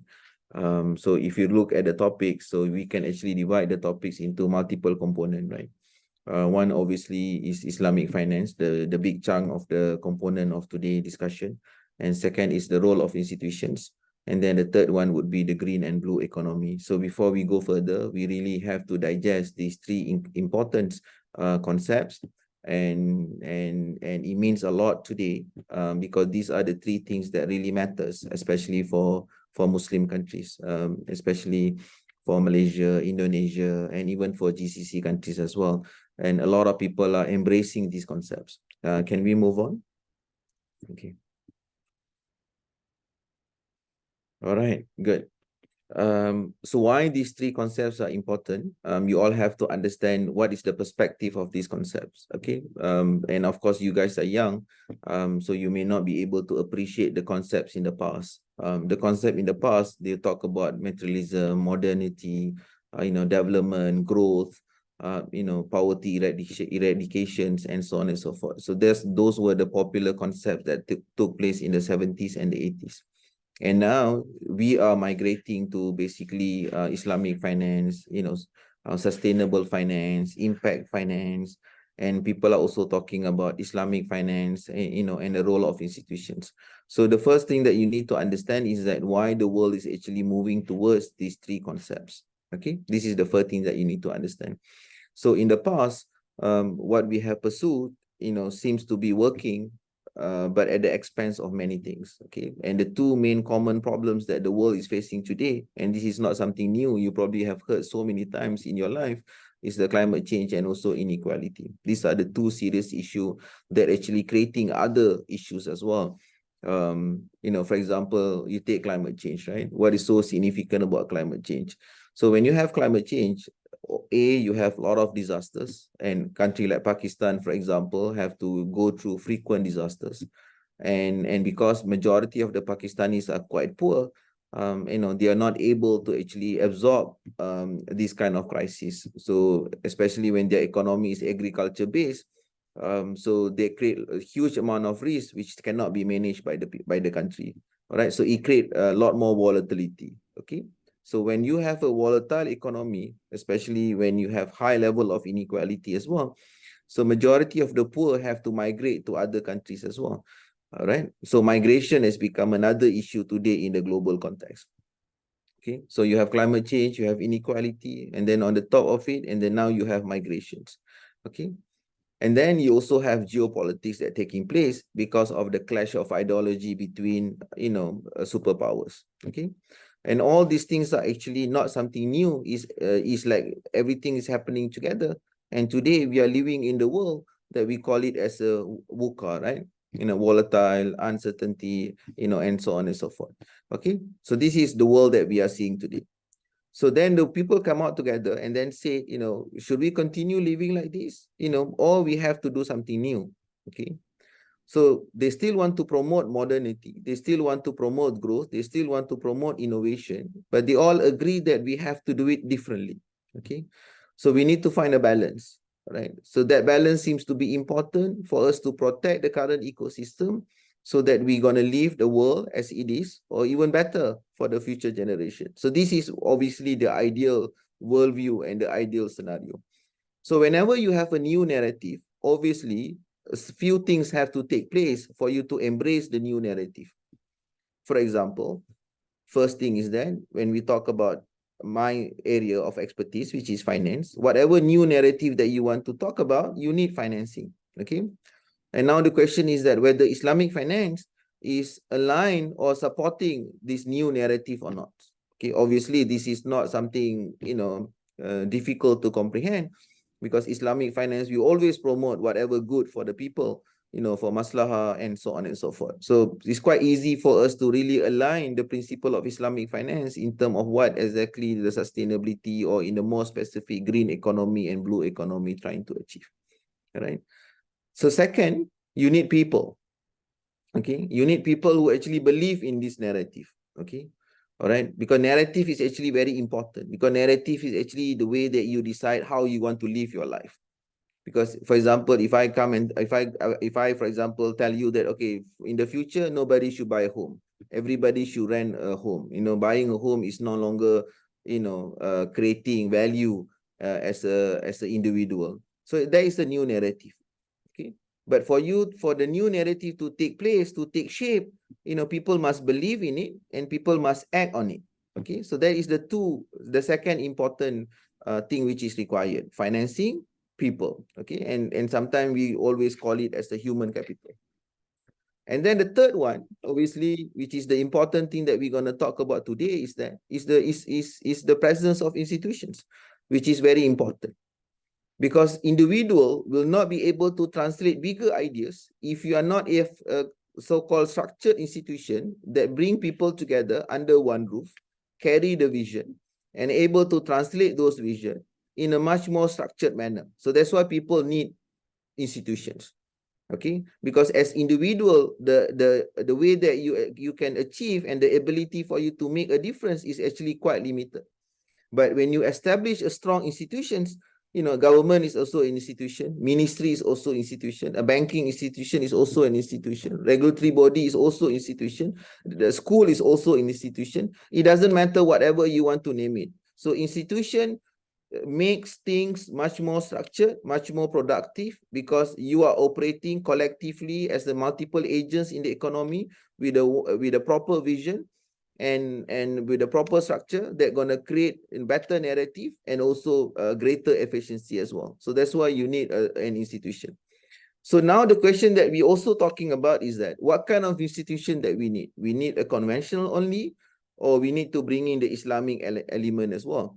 Because what differentiate between Islamic and conventional is that Islamic is aligned with the Sharia principle, which we believe that if you do it correctly, it's going to bring a lot more benefit to the society. Okay, so and this basically, when they put them together, they create this principle of green and also blue economy. Of course, there are a lot of overlapping between the two, but the notion is that we need to preserve and we need to actually, regenerate, redistribute, in much more better way or fairer way, so that everyone seems to be more inclusive and everyone can have what we call as a decent life, regardless wherever you are, in Qatar or in Scandinavian countries or in Indonesia or in Malaysia, so on and so forth, so that, the world should be a better place, or at least a decent place for everyone to enjoy and everyone to live in harmony, without any, big risk, exposed to bigger risk, and so on and so forth. Even you have a risk that you can actually manage. So these are the principles that being derived, in order for us to move in a certain direction. Can we move to the next one, please? Yeah.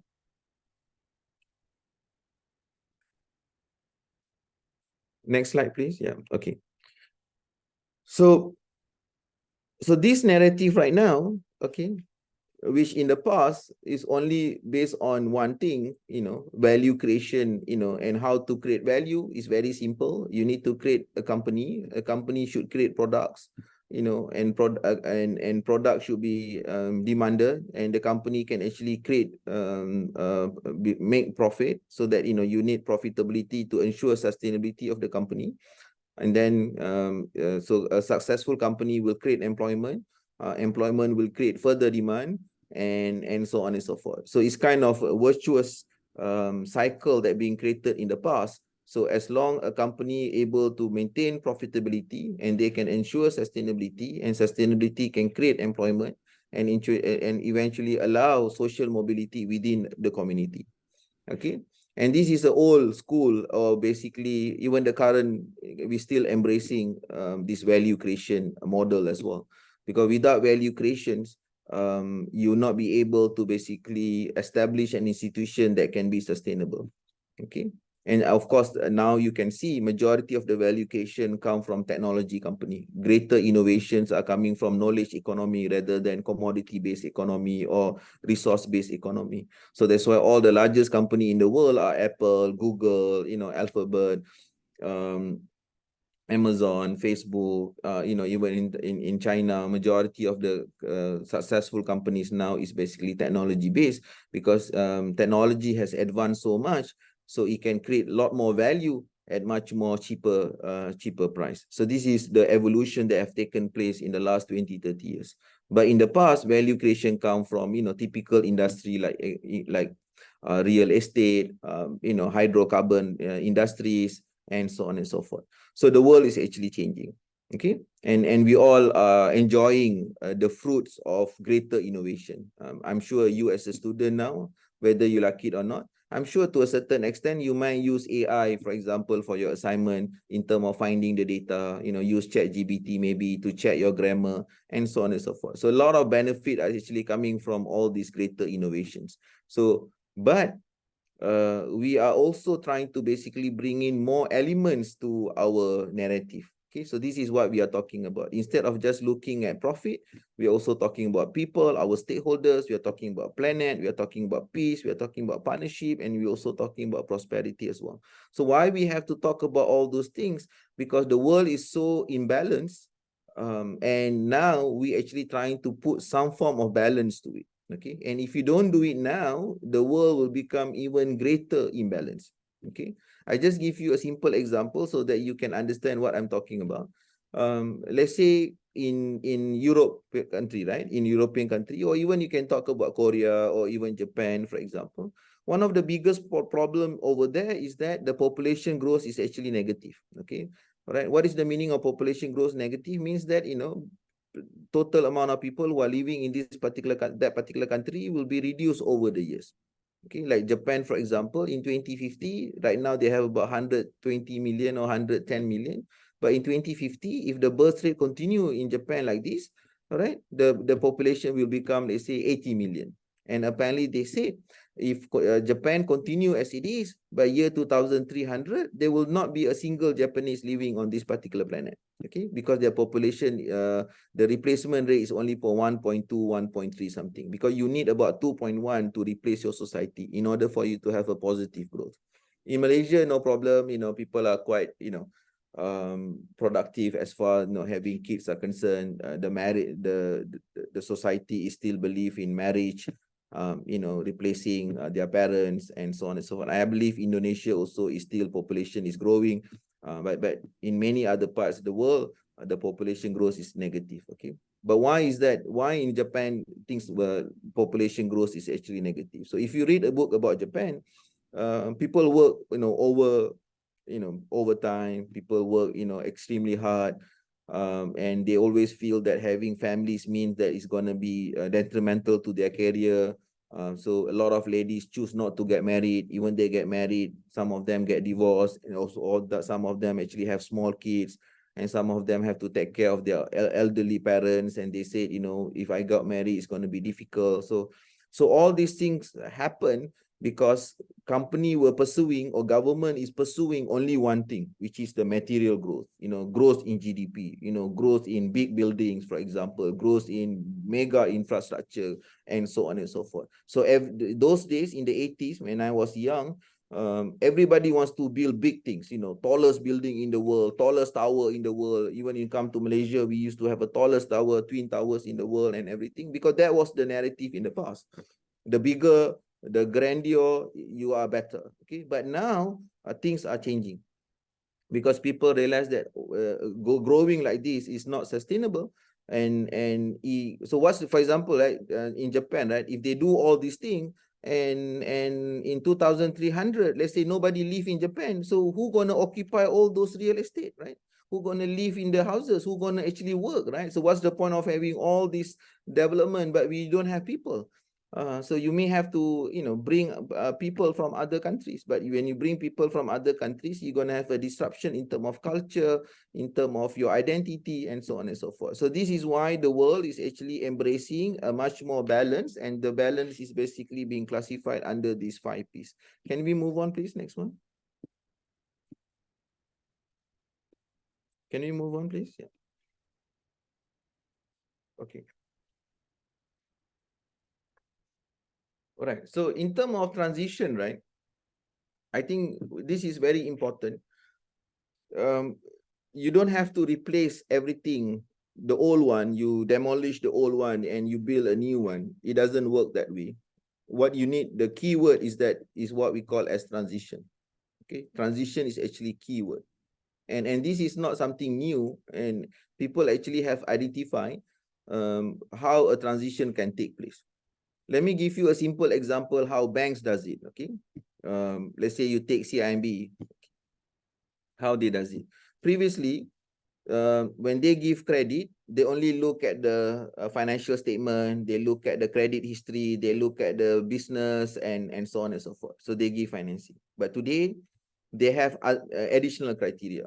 Okay, whether the project gonna give a positive impact to the society, whether the project is aligned with sustainability principles, whether the project will not cause harm, for example, to the society, and so on and so forth. So if you follow the Islamic principles, for example, free from maisir, free from garar and or excessive garar, and free from riba, and so on and so forth. So all these principles is actually make the rule of the game, or you make the boundary of the game smaller but safer.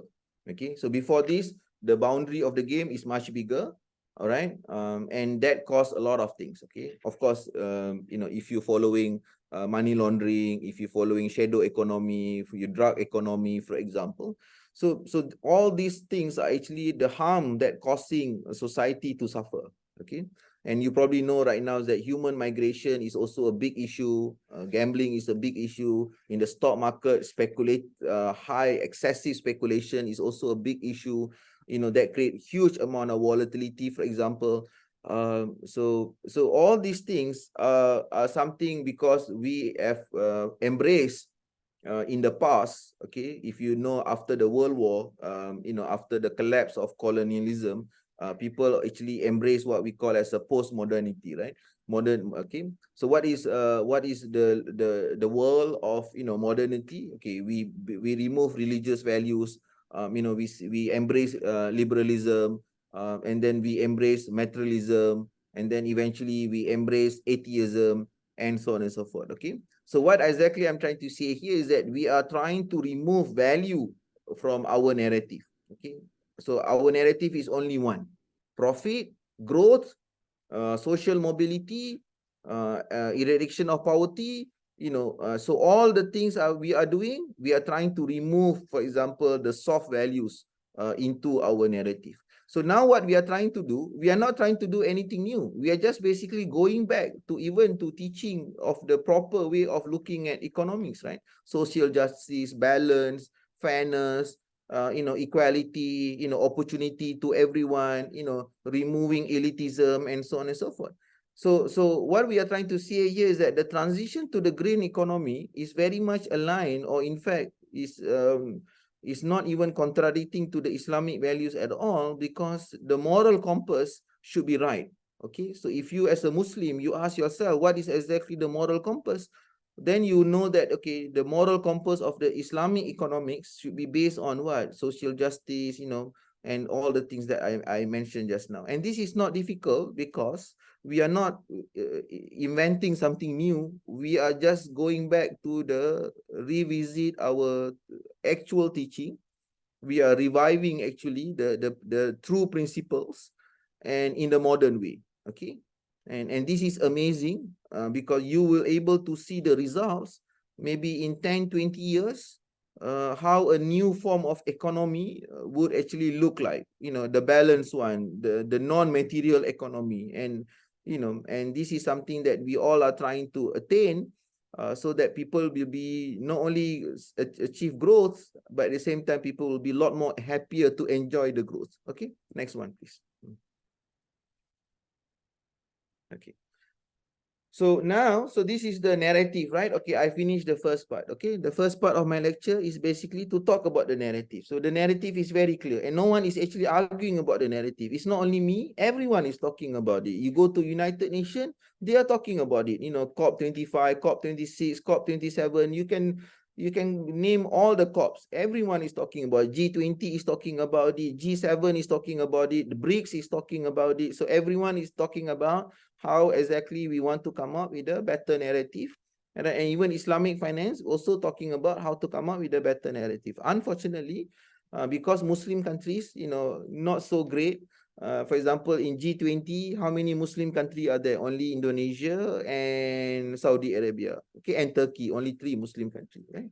So the voice of Islamic finance or the voice of our narrative seems to be shadowed by the voice of basically the conventional countries or the Western world, and so on and so forth, because they are much more dominant than us. And I think you probably know this because you hosted G20 last year. And you know for the fact that G20 contribute 80% of the world economy, and the rest of the world is only contributing the remaining 20%. So that is how powerful G20 is in terms of their contribution to the global economy. And we are also proud that Indonesia is there, Saudi is there, and Turkey is there. But we need to also create a balance in terms of our so-called economic contribution. So that is the first part. And the next part of my lecture is that, okay, so don't worry, I will stop in another 20 minutes.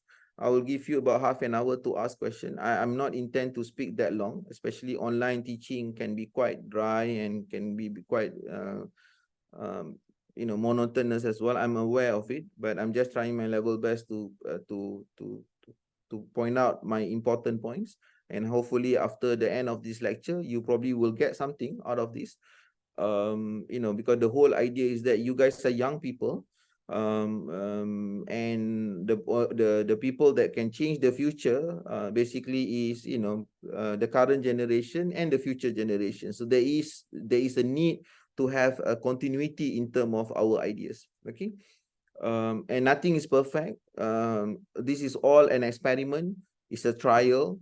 It may work out, it may not work out because there's a huge amount of financing which is required for us to translate this new narrative, renewable energy and protecting life in underwater, everything that you're gonna talk about. There's a huge investment required and a huge new way of thinking as well. So that brings me to the next point.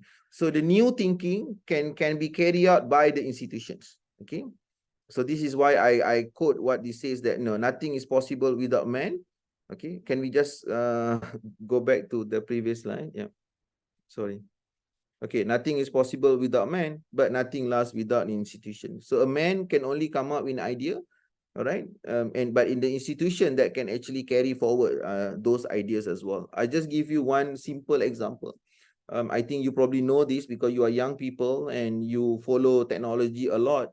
I think everyone have heard of Steve Jobs. He started Apple, the vision and everything is just a vision of 1 or 2 people. And when Steve Jobs passed away, the value of the company was only 350 billion US dollar. But today, Apple, the value is actually about 3 trillion US dollar, 3 trillion US dollar. Okay, so some of you might say, what is 3 trillion US dollar? Let me just give you in perspective, what is 3 trillion US dollar? So if you convert 3 trillion to Malaysian ringgit, it's about almost multiply with 5 now, is 15 trillion US dollar, right? So if you include all Malaysian companies, our value right now is about 7.5 to 8 trillion US dollar. Okay, so Apple can actually sell the company, come to Malaysia, can buy the entire country, at the same time get one more Malaysia. So that is how rich Apple is. And who carry out that legacy? Basically the current successor, his name is Tim Cook. So he actually bring the company from 350 billion now to almost 3 trillion. So although Tim Cook may not be as visionary as Steve Jobs, but he just basically carry on the legacy and the institution that been built in the past. So you need 10-15 years to have a solid institutions, and then you need a good succession planning, so that the future generation can take over and can bring it to the next level. So this is why I'm talking to you guys as a future generation who can bring this idea to the different level. Next one, please. Okay. All right, so this is a very exciting slides, and this is something that we all have to ponder, and we all have to think about how exactly that we actually wants to do this, right? So when you have an institutions and they create confidence, they create trust, and then they create belief, all right, and then they create vision. Okay, so for example, Apple has a vision, okay, and the Apple vision is very simple: to make, you know, gadgets exciting for consumer. Okay, because all this while majority of the companies, they only focus for business. Hewlett Packard only focus on business. Dell only focus on, let's say, business. All right, so Apple was one of the few, they want to concentrate on the consumer market, and they want to make the product exciting for the consumer. So that is the vision.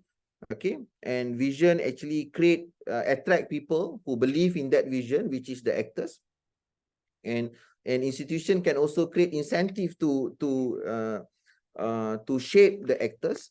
For example, in Malaysia, because we are focusing so much on halal economy, you know, we are focusing so much on Islamic finance, so government can create a lot of incentive so that people embrace this narrative. Okay, let's say we just want to move to renewable energy, so we can create a lot of incentive to create institution, and we create a lot of incentive for people to study or to engage, for example, in renewable energy, in solar panel, and so on and so forth.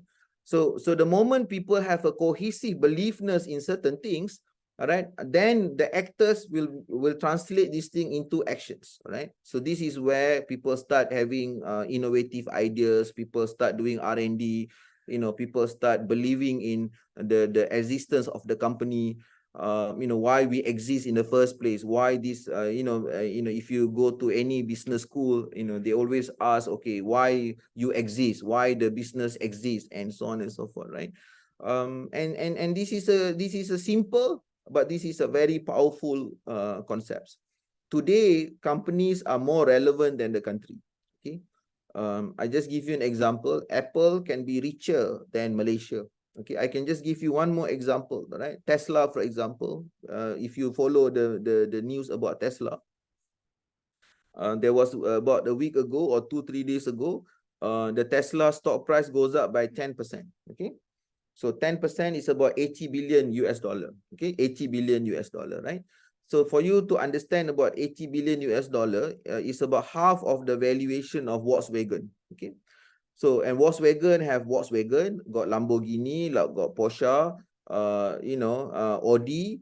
All these things actually owned by Volkswagen, but yet the value is only 160 billion US dollar, the market value. But Tesla, within a day, the value goes up by 80 billion. Why? Because they have figured out some new technology that gonna change the revolution in the car industry. So people start valuing the company too much. Of course, you know, speculative investment. All right. But the point I'm trying to make here is that this is the value of ideas. All right. So how, for example, these ideas can take place? Because the establishment of the institution by someone who believes that technology should be done in a different way, and a new way, a new narrative.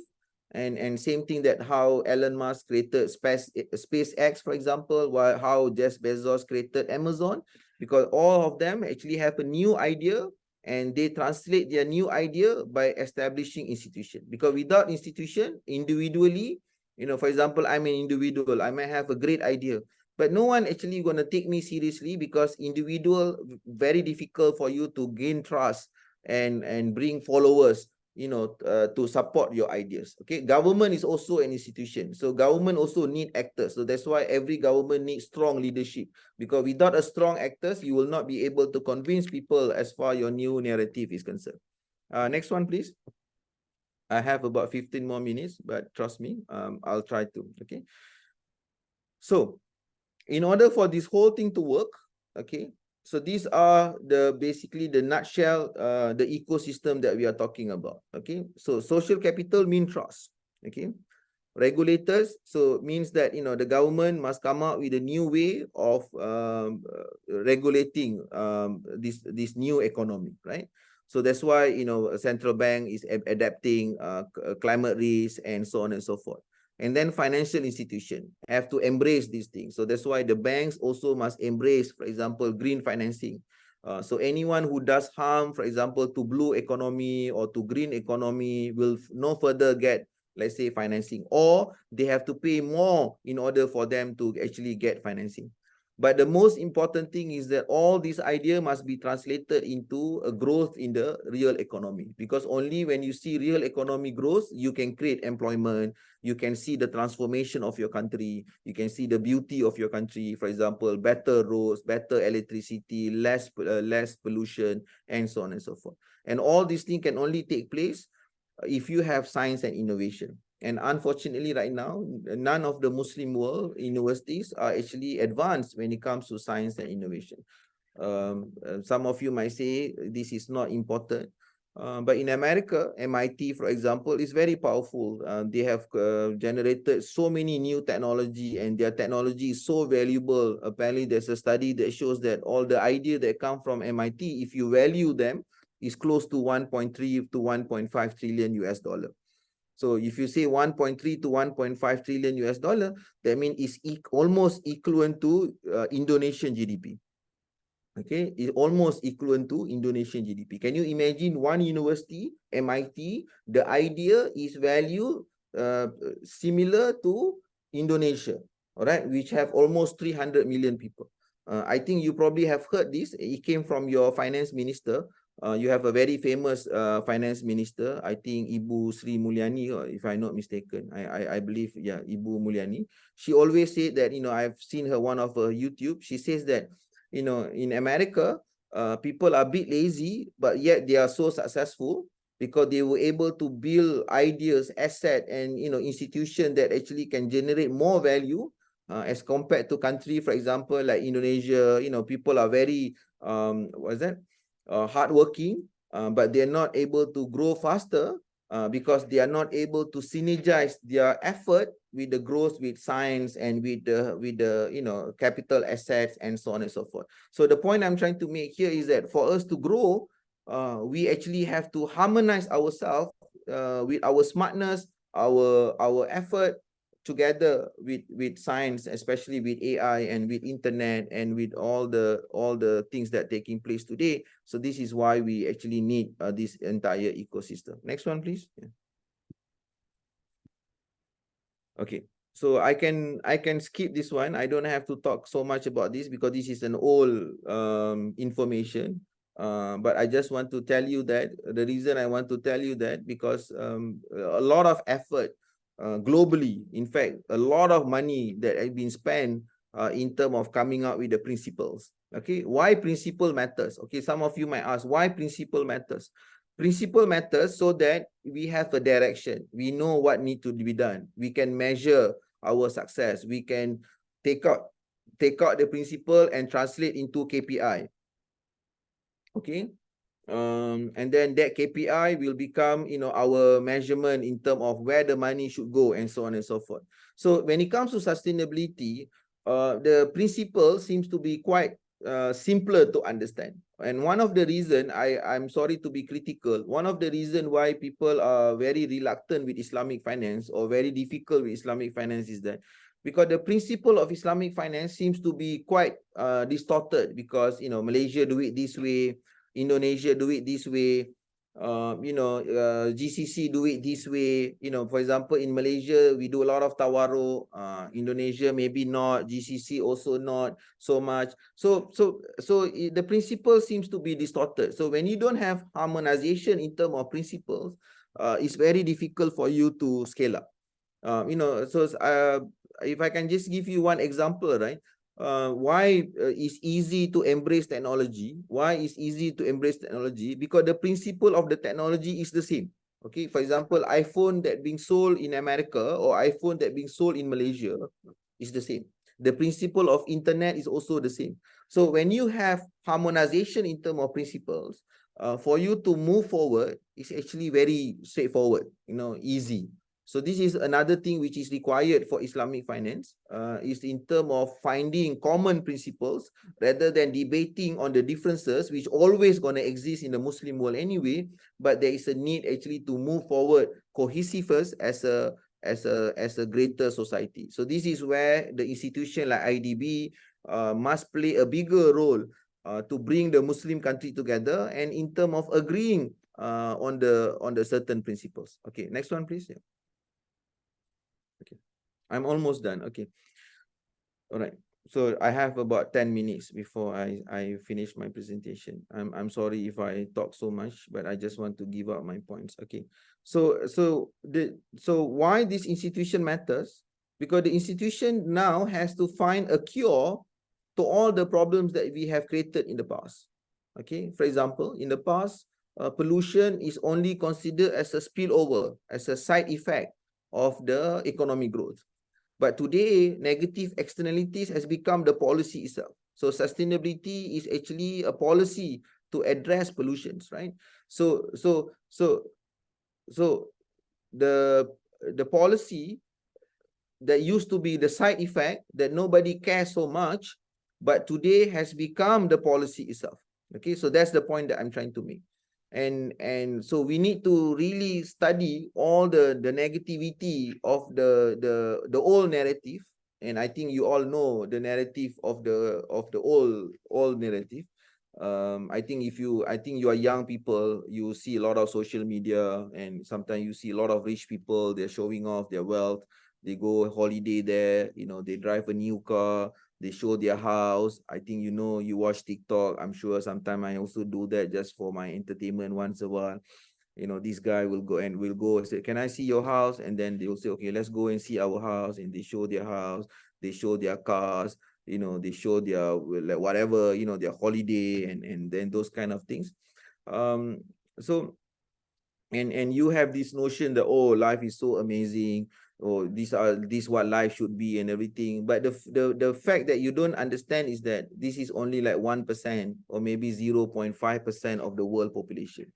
All right, and they show that as if that this is what life should be. So this is what we call as negative externalities. Okay. And today, when we talk about the new narrative, we actually trying to create a balance of what the extreme that we are observing now. Those days, the policy is that, okay, those days, the policy is very simple. Okay, most countries are poor. Indonesian were poor, Malaysian were poor, India was poor. So a lot of us are poor, right? So policy was simple. Poverty eradication, we need to create job, and so on and so forth. Okay.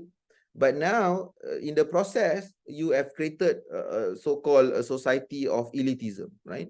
They have the power. They can control the government because they are so successful. They have so much money. They can control the government. They can control the financial institution.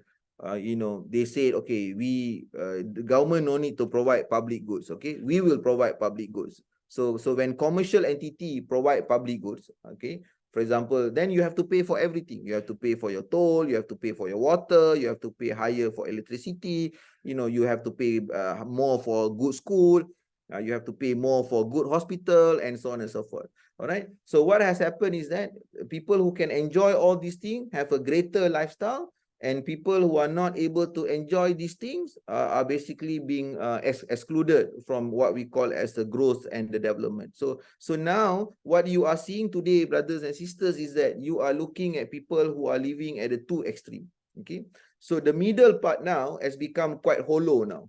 Those days we want to bring the extreme to the middle, but now we are pushing back people to the extreme, right? You have somebody who extremely rich, and somebody who actually extremely not poor, but extremely excluded in all the beauty that the world they are seeing today. All right, all the great things that are happening today, some people are not able to enjoy it. Schools are getting nice, but some people are not able to enjoy it. Healthcare is getting amazing, but some people are not able to enjoy it. Right? So what we are trying to do in the context of Islamic finance is that we are trying to come up with the principles and to address some of the failures of this so-called conventional system, okay, which is based on monopoly, based on price discrimination, excessive profit. People wants to fly private jet. Everybody now think that private jet is like a must for extreme rich people. But 20 years ago, even Prime Minister used to take normal flight, right? Only Prime Minister and only extremely rich people fly private jet. But now, for some group of people, flying private jet is actually quite common. Maybe the cost has come down, but at the same time, the elitism has actually becoming a big issue in many parts of the world as well. And this is what Islamic finance should address, inshallah, with the new ideas and with the new narrative. This is what we are all talking about today. Next one, please. Okay, so now we all know that the market has actually failed in a certain way. The market is not complete. The market has issue. Okay, and this is an idea that a very famous professor, Maria Mazzucato, she came up with this idea of mission economy. Okay, so what is mission economy? She actually took NASA as a example. Okay, so NASA always have mission, right? Okay, we want to send people to moon. We want to orbit the world. So it's mission oriented, right? So the same thing that we and before I go into economy, so the spillover having, for example, a specific mission is that a lot of positive spillover. So a lot of technology came out of this NASA and so on and so forth that bring benefit to the society. So this is also our mission right now. So our mission right now is that, okay, we want to address climate change. So what is the beauty about addressing climate change? Number one, we need to invest a lot on renewable technology. Okay. So renewable means what? We're going to have cleaner air. We're going to have reduction in terms of respiratory disease. Jakarta will not be polluted as much as what it is now. You all know that 1 week or 2 weeks ago, the government has to declare that all public servants in Jakarta must work from home because of the pollution, right? I mean, you are healthy, you are young, you're okay. But what if your brother have asthma, for example? So he cannot go to work, okay? So if he cannot go to work, he may get fired, for example. He become less productive because he's always sick and so on and so forth. So if he lose his job, maybe he will lose his house because he cannot pay his mortgage. So there is always a spillover effect when you are having what we call as a market failure. So now we are saying, or now I'm saying, people are saying, the experts are saying, which to a certain extent I believe, we can do it Islamically, that we need to have we shape our narrative. So what is shaping is that we come out with a better narrative and we convince people that this is actually the right narrative. We invest according it. We develop character according it. We get actors according it. So you, me, whoever believe in this must come together and say, okay, this is the way that we want to do things. Okay. We put the regulation to it. We change the governance to it. We force the banking sector or to embrace to it. For example, I just give you a simple example. Okay, let's say CIMB, or not mentioning name, let's say Bank A doesn't want to do green financing. So you as a consumer, you have the power to say, okay, if you don't want to do green financing, I don't want to put my money in your bank. Okay. Is it a very powerful thing? Yes, because if you don't put deposit in the bank cannot exist, because the bank can only give financing if they have a deposit. And you study this thing in your class. Bank capital is only about 10-15%. The rest come from deposit. So without deposit, they cannot give financing. So you as a customer, you go and tell, if the bank doesn't embrace this principle, I will not put my money, I will put my money in somewhere else. So this is, for example, what we call as a market shaping. From the policy level, from the consumer level, from the institution level, we all want a certain way and we move to a certain way. We shape the market so that this will become the new narrative and replacing gradually the old narrative. That's the point that I'm trying to make. So you need financing, you need people, you need regulation, and also you need technology, which is the most important thing. If you don't have all this, it doesn't work. You can say, oh, we want to have clean energy, but if you don't have a technology to make renewable energy cheaper, you're still going to use hydrocarbon. You're still going to use fuel, for example, because you can't afford expensive technology. You need to make the technology cheaper and cheaper, so that only then most people can actually use that technology. Next one, please. Inshallah, another 4 minutes here. Okay, so this is some of the idea that being presented. This is what we call as a donut economy by Kat Roswell. You can read her book. It's amazing. I finished reading her book. So I just want to share with you the idea that she presented. So she came up with an amazing boundary of, you know, how much that we need in order for us to live in I say in peace, in harmony, better way of living on this. So this is what we call as a new narrative. Okay. So we need to form two solid foundation. One is the social foundation. Another one is actually the ecological foundation. And there's a limit to it. So we don't push towards this boundary, because the moment you push this thing toward the boundary, then you're gonna have climate change, you're gonna have air pollution, you're gonna have ocean acidification, then the fish gonna die. Then if the fish die, then you will not have protein. So young people kan, kalau I cakap Melayu, young people, the boys without protein tak boleh pergi gym, build muscle pula nanti kan. So you need all these things for you to exist harmoniously, because this is why Allah created us in such a system. Everyone is important. You cannot say this is not important. So if you study science properly, every single creation of Allah, there's a role to play, and you cannot destroy that, because once you destroy that, you're going to have other problems. So this is so whatever that they are teaching now, this is all Islamic anyway. The problem with us is that we are always kita orang Malaysia, Indonesia ni, kita malu sikit sebab kita humble kan. Tapi Mak Saleh, the white people or the English people, even though the idea looks simple, tapi they can write better, they can present better, they have higher level of confidence because they think that their country is superior than us, so that their idea is also superior than us as well. And this have to change. These have to change. We must believe that we stand together with them, we are better than them, and we can only claim that we are better than them if we have proof of concept. So what is the meaning of proof of concept? For example, they come to Indonesia, they see, okay, look at this country, how beautiful this country is. People are so nice, everything is nice, so then they realize that, oh, our country got so much problem, America got so much problem, mental health, homicide, suicide, drug problem, gun problem, extreme polarization in terms of politics. Then when they come to and see our life, then they say, okay, I just want to retire in Bali, for example, or in Lombok, or in other parts of Indonesia. So why? Because our value, our technology, our value system is actually superior than them. And so this is where I think we need to have our own narrative, and this narrative is basically, for me, because I'm an Islamic finance scholar or lecturer, I believe that Islamic finance can be a very powerful narrative in terms of pushing this new way of thinking, and for that, and to move forward, inshallah. Okay, so I think I'm done. Next one, is it? Ada ke one more slide? Okay, so I already mentioned this. So these are the current players. We just have to empower them. I think you all know that Indonesia is very advanced when it comes to zakat and awqaf, like Basnas, Dompet Duafa, and everything are doing amazing work. In fact, your success has become a proof of concept in many parts of the world, that you can actually integrate zakat and awqaf in the modern financial ecosystem. Because I think you studied this thing in your class.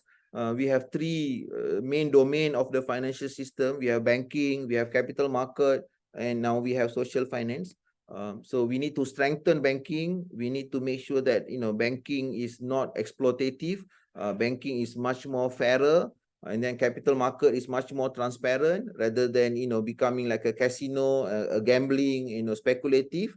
And we also have to empower the third pillar, which is social finance, zakat, awqaf, and everything. So our concept is not just about wealth accumulation, but we are also believe in preserve, accumulate, and more importantly, we also believe in distribution, because distribution is the most powerful weapon of empowering others. So we always must believe whatever opportunity that we get, we must always make sure that other people can have the same opportunity. So that should be the way of Islamic scholars thinking, or Islamic graduates thinking.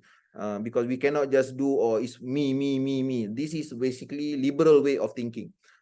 You study economics, you know, okay, maximizing utility of individuals, all right? Of course, we can argue it's also correct, because if we all want the same thing, right? So if you maximize individually, collectively, you'll be the total agent maximization. But unfortunately, some people are greedy, some people trying to exploit the others, some people cheat, some people, so all these things actually make the conventional understanding of the system, you know, less superior as compared to our way of understanding. But we just have to prove to the world that our way of understanding is better, and that can only happen if the Muslim world becomes successful. Today, Muslim world in a very bad shape, right? Apart from few countries, Turkey maybe, even Turkey is also in the bad shape, currency depreciate by 500%. Indonesia is doing well, alhamdulillah. Malaysia is okay, you know, a lot of political turmoil, but still, because we have a strong institution, we are still doing okay. But other countries, Libya, you probably know, just watch, 10,000 people died, 15,000 people died, you know, war. Sudan, there's a war, you know, Lebanon, entire economy has collapsed. You know, Jordan also not doing so well. Palestine, of course, you know, Syria also not doing so well. So Iraq is also not doing so well, and you know, so majority of the Muslim countries are not really doing that well. So we need to strengthen our institution. We need to export our ideas, so that when people come to us, okay, I want to do this. Tell me how I'm going to do this. So you can tell them, okay, if you want to integrate zakat into your main modern financial system, you need to do A, B, C, D, E, F, G, H. How you know A, B, C, D? Because you done it. Because you have gone through the experiment. You know which one is working, which one is not working, which one is failing, which one is not failing. So you know. So that when other people follow you, they don't have to experiment anymore. They just copy. It's okay to copy. Only in exam, you should not copy, right? But in life, it's okay to copy successful people, because why you want to reinvent the wheel? If you know that that formula works, why you want to create a new formula? You just improve the formula. That's what I'm trying to say. Okay, last one, I think. Yeah. Okay, last one. Next slide. Next slide. Anything more? I think, yeah. So I think this should be the last slide. So this slide is telling us that majority of the Islamic finance country, Malaysia, Indonesia, Qatar, and everything, although they are strong in Islamic finance, but they are very weak in sustainability. Okay, very weak. So for us to say that Islamic finance is supporting sustainability, we don't have the proof yet. We don't have the proof yet. Okay, so we need to do better. But that's require change in mindset, change in narrative, change in, you know, financing, change in technology, change in regulation. So the point is that I just want to leave you by saying that we just have to do better, and we cannot do better alone. We hope that your generation, there are 200 over people are listening to me, maybe like 10 people of you, inshallah, we can actually make a difference. Okay, next one, please. Yeah. Yeah, I think the next one should be the okay. So I already talked about all these things, regulation, new standard, adopting science and technology paradigm. So this is actually my conclusion, and I already explained to you in detail why we need all these elements. These are not easy, or new economic paradigm, or not easy, very difficult. Right, new technology, not easy. Come out with a standard, not easy. Okay, you come out with a standard, then you need to change accounting reporting, how to change accounting reporting, how to integrate with the current standard, not easy. So each and every thing maybe require huge amount of research, numbers of PhD, numbers of research, you know, high level discussion, you know, not easy. I think I always give this example to people, you know, now everyone talking about 3D printing. But you know, the first paper on 3D printing was written in 1982. For 40 years, they were developing the technology, and now 3D printing is very powerful technology. So if you expect things going to change overnight, you are dreaming. You know, you are in la la land. You know, but if you put your effort together, all these young people, you know, in your lecture, you study hard. You know, you read a lot. You know, you pursue your PhD, or you work in the very top institution, United Nations, you know, or World Bank, IMF, or your government, Ministry of Finance, and you become ambitious and then you pursue all this agenda, then you can see changes, because I'm not saying this because I'm talking to Indonesian, but today you are a success story. The world is actually proud of what Indonesia has achieved in terms of poverty reduction. Whether it's a completely success story or not, it's a different story. But Indonesia is moving forward because I'm Malaysian, right?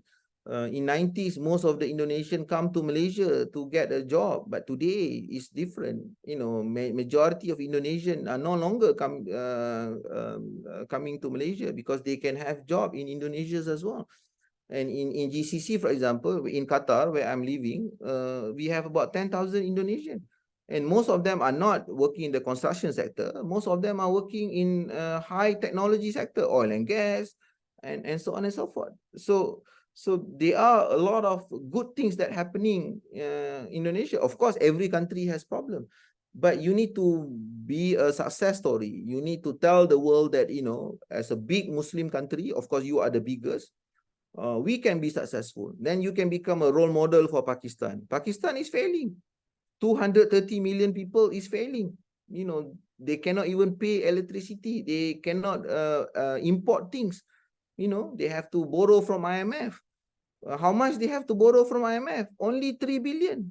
Imagine Pakistan only have to borrow 3 billion US dollar. Qatar bought Manchester United. Qatar is willing to pay 6 billion US dollar for Manchester United. Can you imagine?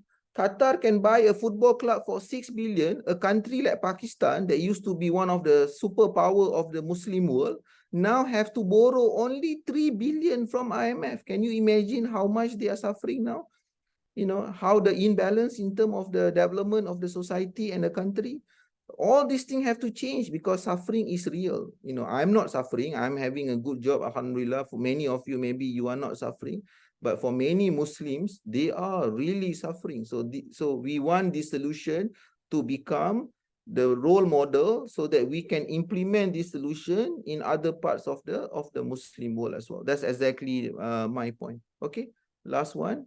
If I can say, I think last one already good. There's one more. Yeah, okay, this is the last one. Okay, I always end my presentation by saying, you may say I'm a dreamer, but I'm not the only one. Okay, so inshallah, together, we all can make a difference. Assalamualaikum. Let me end my presentation there. And now I'm ready to take your questions. I have about, 20 minutes or I do not know, maybe 20 minutes. I'm happy to take your question. Back to you, MC.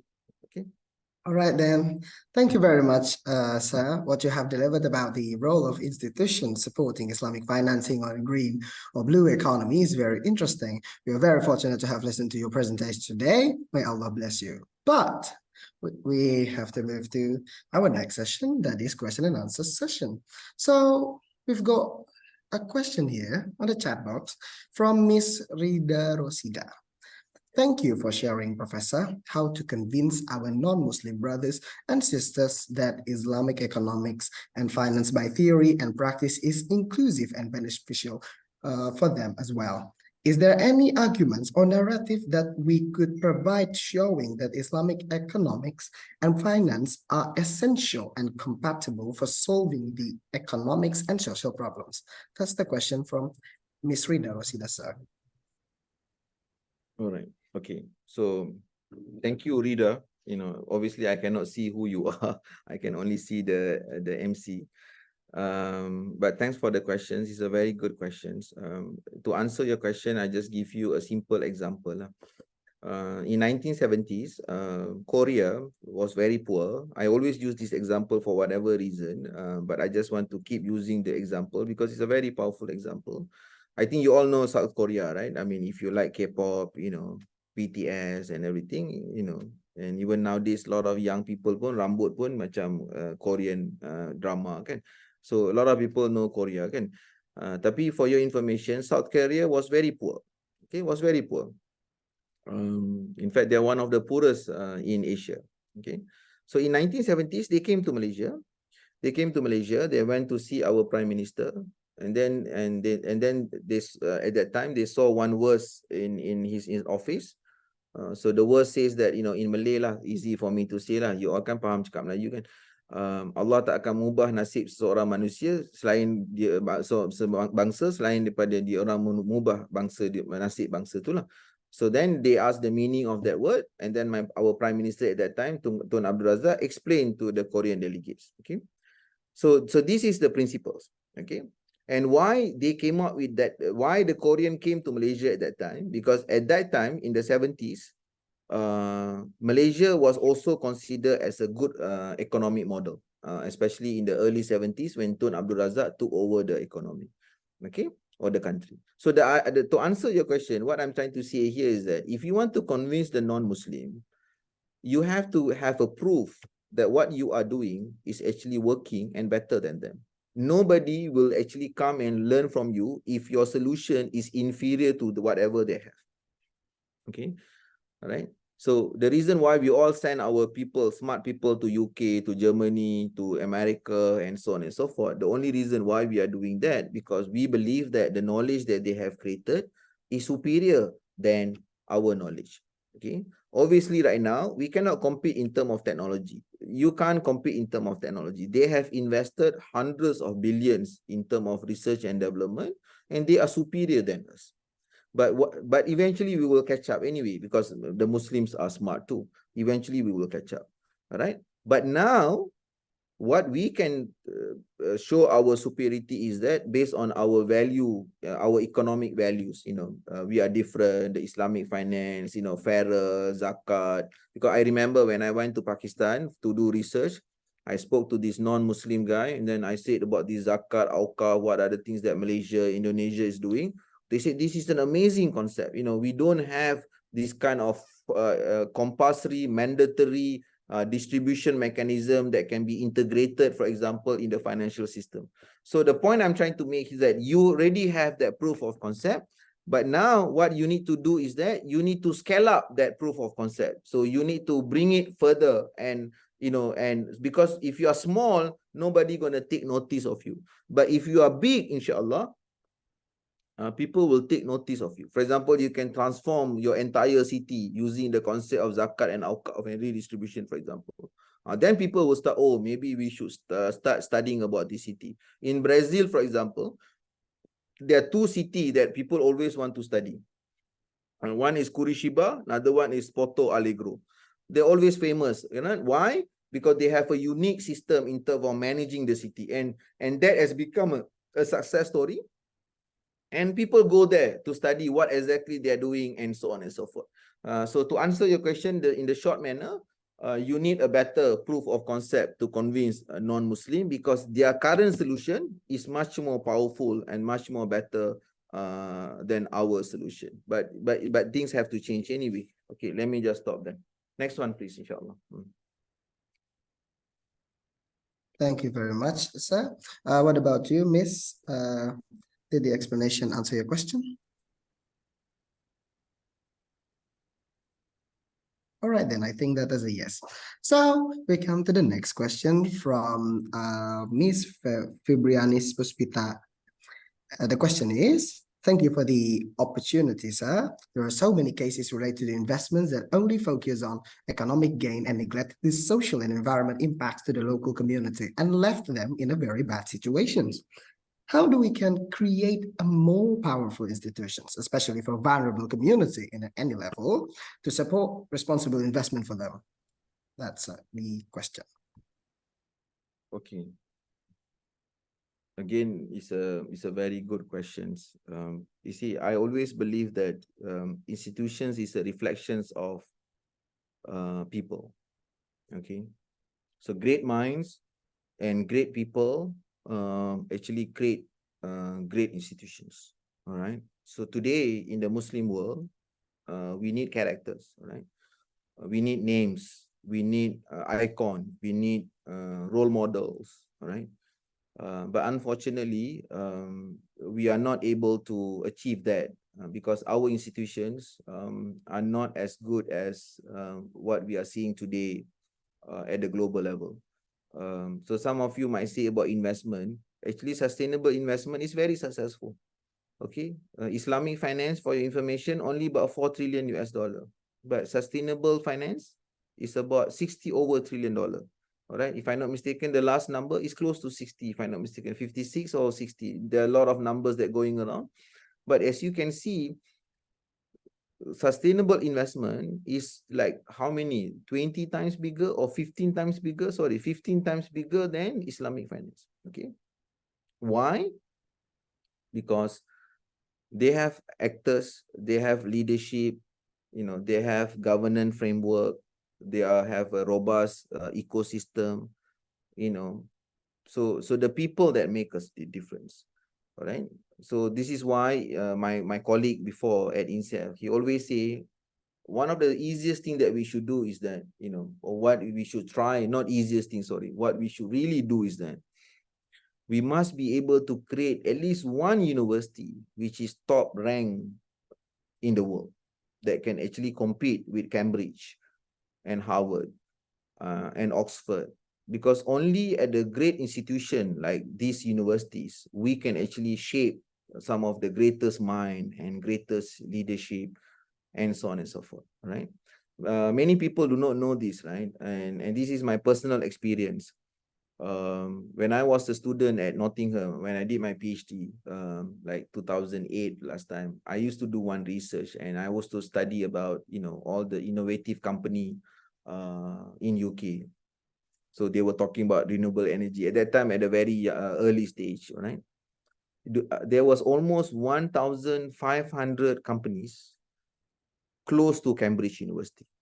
Okay, close to Cambridge University, right? So university bring these ideas and then translate to, entrepreneurial activity.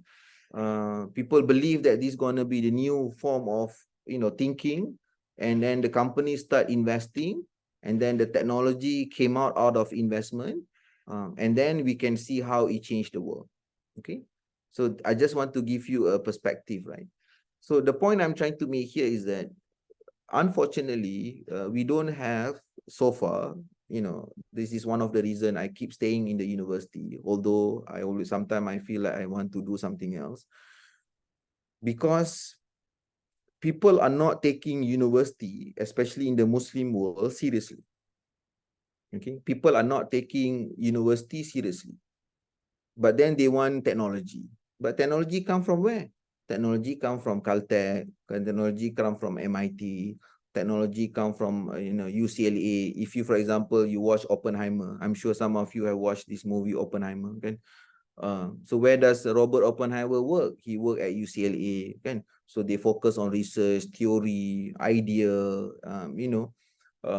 sebab tu kalau I kan cakap Melayu lah ke, sebab tu lecturer ni biasanya kita tak bagi dia sibuk sangat.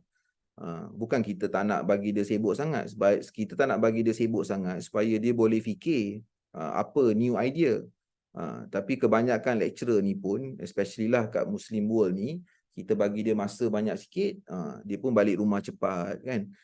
Dia pun datang office pun sekali-sekala, kan? So this is our problem lah as a Muslim. We don't want to take this world seriously, but then we expect that Allah gonna change our fate. No, Allah never going to change our fate unless we decided to change ourselves. So this is why we need knowledge, because knowledge yang create institution, knowledge yang create revolution, okay? Idea yang create revolution. For example, you study economics, kan? I'm sure you read about Karl Marx, kan? I'm sure you read about Karl Marx, kan? Das Kapital. So that is the beginning of the idea of communism. And how many people have died because of that idea of communism, to preserve communism, to protect communism, and believe that communism is actually the right idea. We as a university professors, if we cannot come up with a better idea, then that idea will basically be followed for another 100 years or 200 years. So in order for you to defeat the false, you need to create the real truth. So the question is that, what is the meaning of a real truth? This is something that you all have to think about. So that is exactly to answer your question. But for idea of, just to conclude saying that, so when idea of sustainability clear, okay, to invest, okay, you do this. Sustainability banking, you do this. Reporting, you do this. Now it's become 60 trillion. Kita Islamic finance, gaduh-gaduh. Ini tak betul, macam ni, debate ni, ulama ni cakap macam ni, ini cakap macam ni. Duduklah 4-5 trillion. We continue lah dengan poverty. So sekarang Libya banjir, Muslims are very poor, we cannot help. Only same country is helping. Qatar is helping, Turkey is helping, only same country. So you think what? The same country can help the entire Muslim world? Of course we cannot, right? So these are the things that have to change lah, and I'm hoping that your generation will basically change this lah. Itu sajalah I got to say. Alright. Next one, kalau ada, I think there are another 8 minutes. All right then, sir. We thank you for the amazing answers. I am amazed with the answers, sir. So we come to the next question from Miss Novilia Aisyah. So the question is, thank you for delivering extraordinary material. My name is Novilia Aisyah. Please allow me to ask, in your opinion, in an effort to build a good organizational culture, spiritually based, which one will be improved first, whether it is the mindset of each individual or the operational systems and procedures that must be changed on an ongoing basis, sir? Thank you. For me, the operation, the governance, the policy, we don't have to reinvent the wheel. If you want to become a multinational company, just behave like one multinational company. You can just take their policy, fine tune and everything. So a lot of people say, oh, we need to change the policy. No need lah. People have sent people to moon already, right? NASA, the people sent to, so the policy semua dah ada. The only problem right now is that people do not want to follow the policy. People find corruption is always the biggest issue in the Muslim countries. Everybody wants quick return. Everybody wants quick win. Everybody don't want to work hard. Everybody want easy way out. All these things have to change. So for me, if you ask me, if you want to shape a great institution, number one must be great leadership, integrity, honesty, work ethics must be extremely good. You need to use your time wisely. You must read a lot. You must be able to see the world through reading, and then you must travel a lot so that you can learn some of the best practices of other people. You must be tolerant. You cannot simply say, I'm right, other people is wrong. You need to think why they are doing this. Okay, for example, they say, okay, we like atheism. Although we believe that is wrong, but you also need to think why exactly they are thinking about it, why they are following this. So we need to have a mind of a questioning mind rather than accepting the truth and the false as it is. So leadership is very important. Okay, whether you are woman, man, it doesn't matter. Leadership is important. Okay, your finance minister is a woman, kan? Ibu Mulyani, kan? Whether you agree or not, she's very powerful. She's doing what is basically, she feel right for Indonesia, and in a one way or another, we are seeing some positive results. So leadership is actually very, very significant. But Muslim world ni, last thing I want to say, we got 2 billion people, 2 billion Muslim. Tapi we don't have strong leadership. Are we saying that we cannot find good leaders out of these 2 billion? Are we that, not capable? So because we don't have the right mindset, our mindset ni, sorry to say, are distorted. It's like clouded with so many things, nak ni, nak tu, nak ni. Stay focused. What do you want in life? Stay focused and create legacies. And inshallah, because for me, the reason I want to stay in the university, because I really want to build a top ranked university in the world, in the Muslim world. This is my vision. That's why I'm sticking to the university, because this is what I think is important for the Muslim world. So you all may have your own vision. Okay, you may want to create a startup, or you want to create basically a distribution center. I do not know what is your vision. So, but stick to your vision. Show strong leadership. Have a very good mindset. Don't be corrupt. Don't be corrupt. You may find it difficult for me to accept what I'm saying, but don't be corrupt. Although people might say in the real world, you have to be corrupt. But if everybody say that, then Muslim world will continue to be corrupt. We need to, change our way of thinking. Sorry, it sounds a bit emotional, but that's my answer. Thank you so much. Yeah. Thank you very much, sir. That is not only an answer, but also a motivation for us. So what about you, Ms. Novilia Aisyah? Did the explanation answer your question? Right, I think that as a yes. due to the time. Thank you for your answer to all the questions, Dr. Eskandar Shah. Your answers were very insightful, and I think that is all for the question and answer session. And unfortunately, our time is very limited to have all questions answered, and I would like to ask you to stay on your screen, Professor, as we have a small token of our appreciation just for you. Please accept it with our sincere thanks. Right. All right then. Before we close all our agenda today, is there anything else you would like to say, sir? Or about the assignment or the quiz, or maybe a closing statement, right? No, I just want to thank you all, and I want to wish you all the best of luck, and inshallah you guys gonna do well in life, and hopefully together, can build something amazing for Indonesia for a start, and then to the world, at a later stage, inshallah. Yeah. Amin, amin, ya rabbal alamin. Yes, we will, sir. Thank you very much, Dr. Eskandar Shah. Ladies and gentlemen, the first series of our lecture event has come to an end. We would like to express our gratitude to all of our distinguished lecturers today, Professor Aditya Sukmana and also Dr. Eskandar Shah, who have shared their valuable time, knowledge, and wisdom on today's lecture. We'd also like to express our gratitude to all of the participants who have attended all lectures today until the end.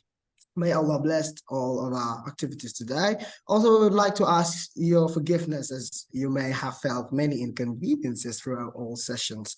And we would like to inform you all that this activity is sponsored by Basnas Republic of Indonesia, pilihan pertama pembayar zakat, lembaga utama mensejahterakan umat.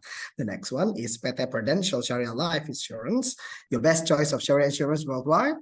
And also PT Antam Tbk, logam mulia Antam, akurat kadarnya. All right then. Next, we would like to remind you all to prove your attendance by filling the attendance link shared in the Zoom chat right now. Yes, just do it right now. The link is valid for 5 minutes only. So make haste. So before we close, we would like to remind you all, the participants, that tomorrow's agenda will be on-site visitation for 30 participants to the Tegalwaru Business Tourism Village, as well as to the Wakaf Water Station and Agribusiness and Technology Park, IPB University, Bogor.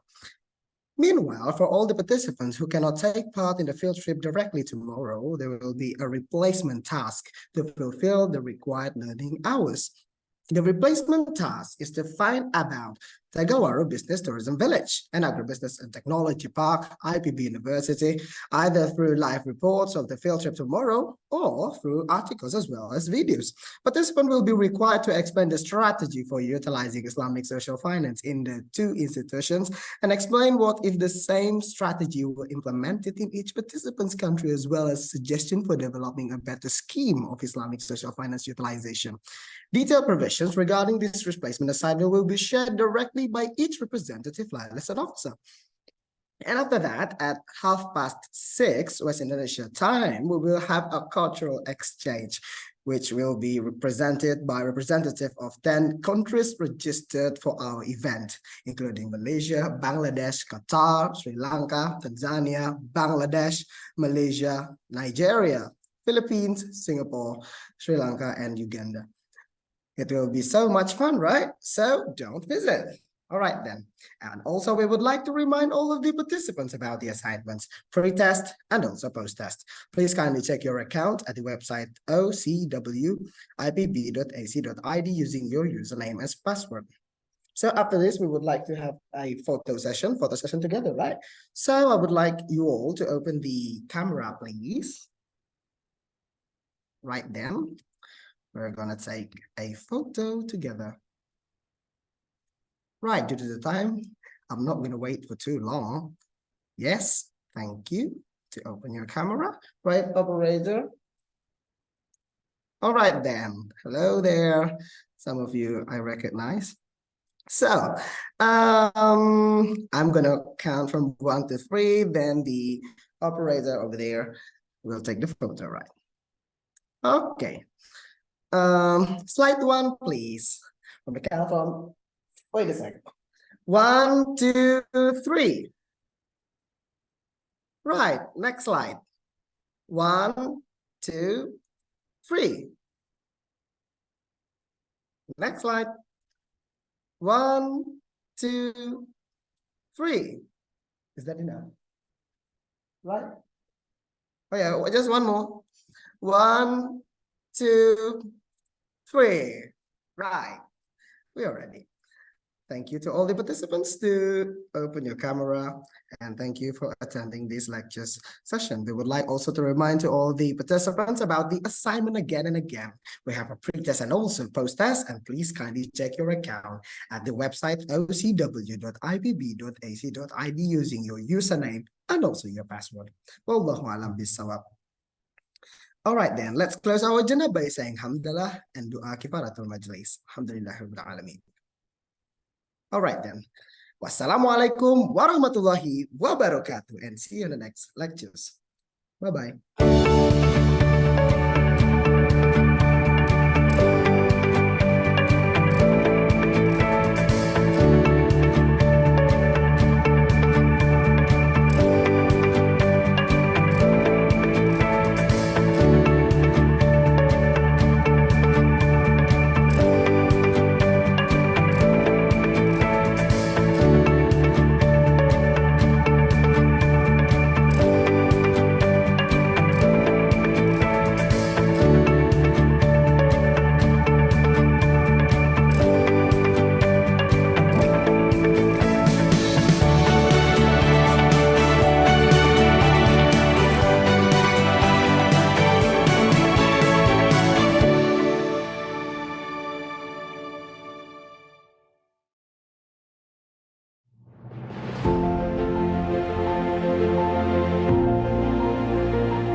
Through providing various benefit by being a zakat management institution in Indonesia, Badan Amil Zakat Nasional Basnas is here to invigorate the Love Zakat movement. Formed by the government based on the decree of the President of the Republic of Indonesia number 8 of 2001, which has the task and function of collecting and distributing zakat, infak, and sodako at the national level, Basnas is spread throughout Indonesia and coordinates provincial Basnas, Regency and city level Basnas, Amil Zakat institution, and zakat collecting units in various institutions, as well as international zakat institutions. By bringing the spirit to become the leading institutions to enhance the welfare of the Ummah, Basnas has received various awards as a form of public trust as an accountable institution, including ISO 9001-2015 certified, audited with unqualified audit opinion since 2002. The Award of Intensity, Consistency, and Innovation in the Response of COVID-19 from BNPB. The Championship Award in Capacity Building and Leadership Award in Community Development and Philanthropy from Global Good Governance Award in 2022. Best Business Transformation and Best Indonesia Customer Quality from SWA.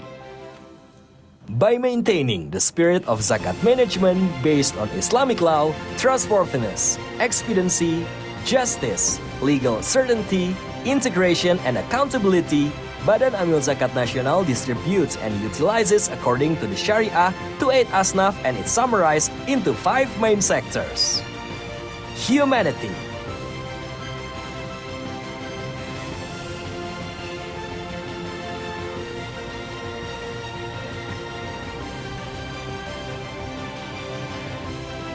education,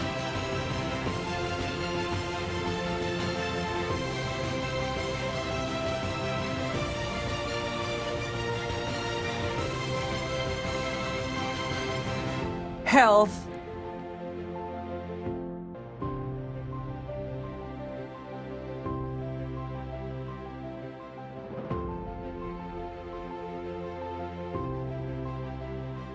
dakwah,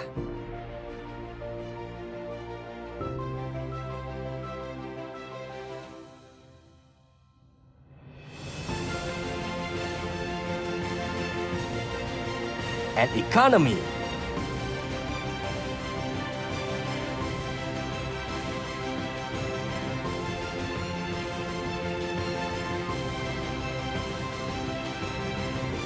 By continuing to facilitate sharing access for all people, Basnas provides various payment channels through the counters. mini markets, transfer services, up to dozens of channels and digital wallets, as well as PayPal. Basnas continues to expand the benefit of various productive and effective programs that are based on the principles of safe Sharia, safe regulation, and safe for the unitary state of the Republic of Indonesia. Together with Basnas, create a just and a prosperous society all around Indonesia.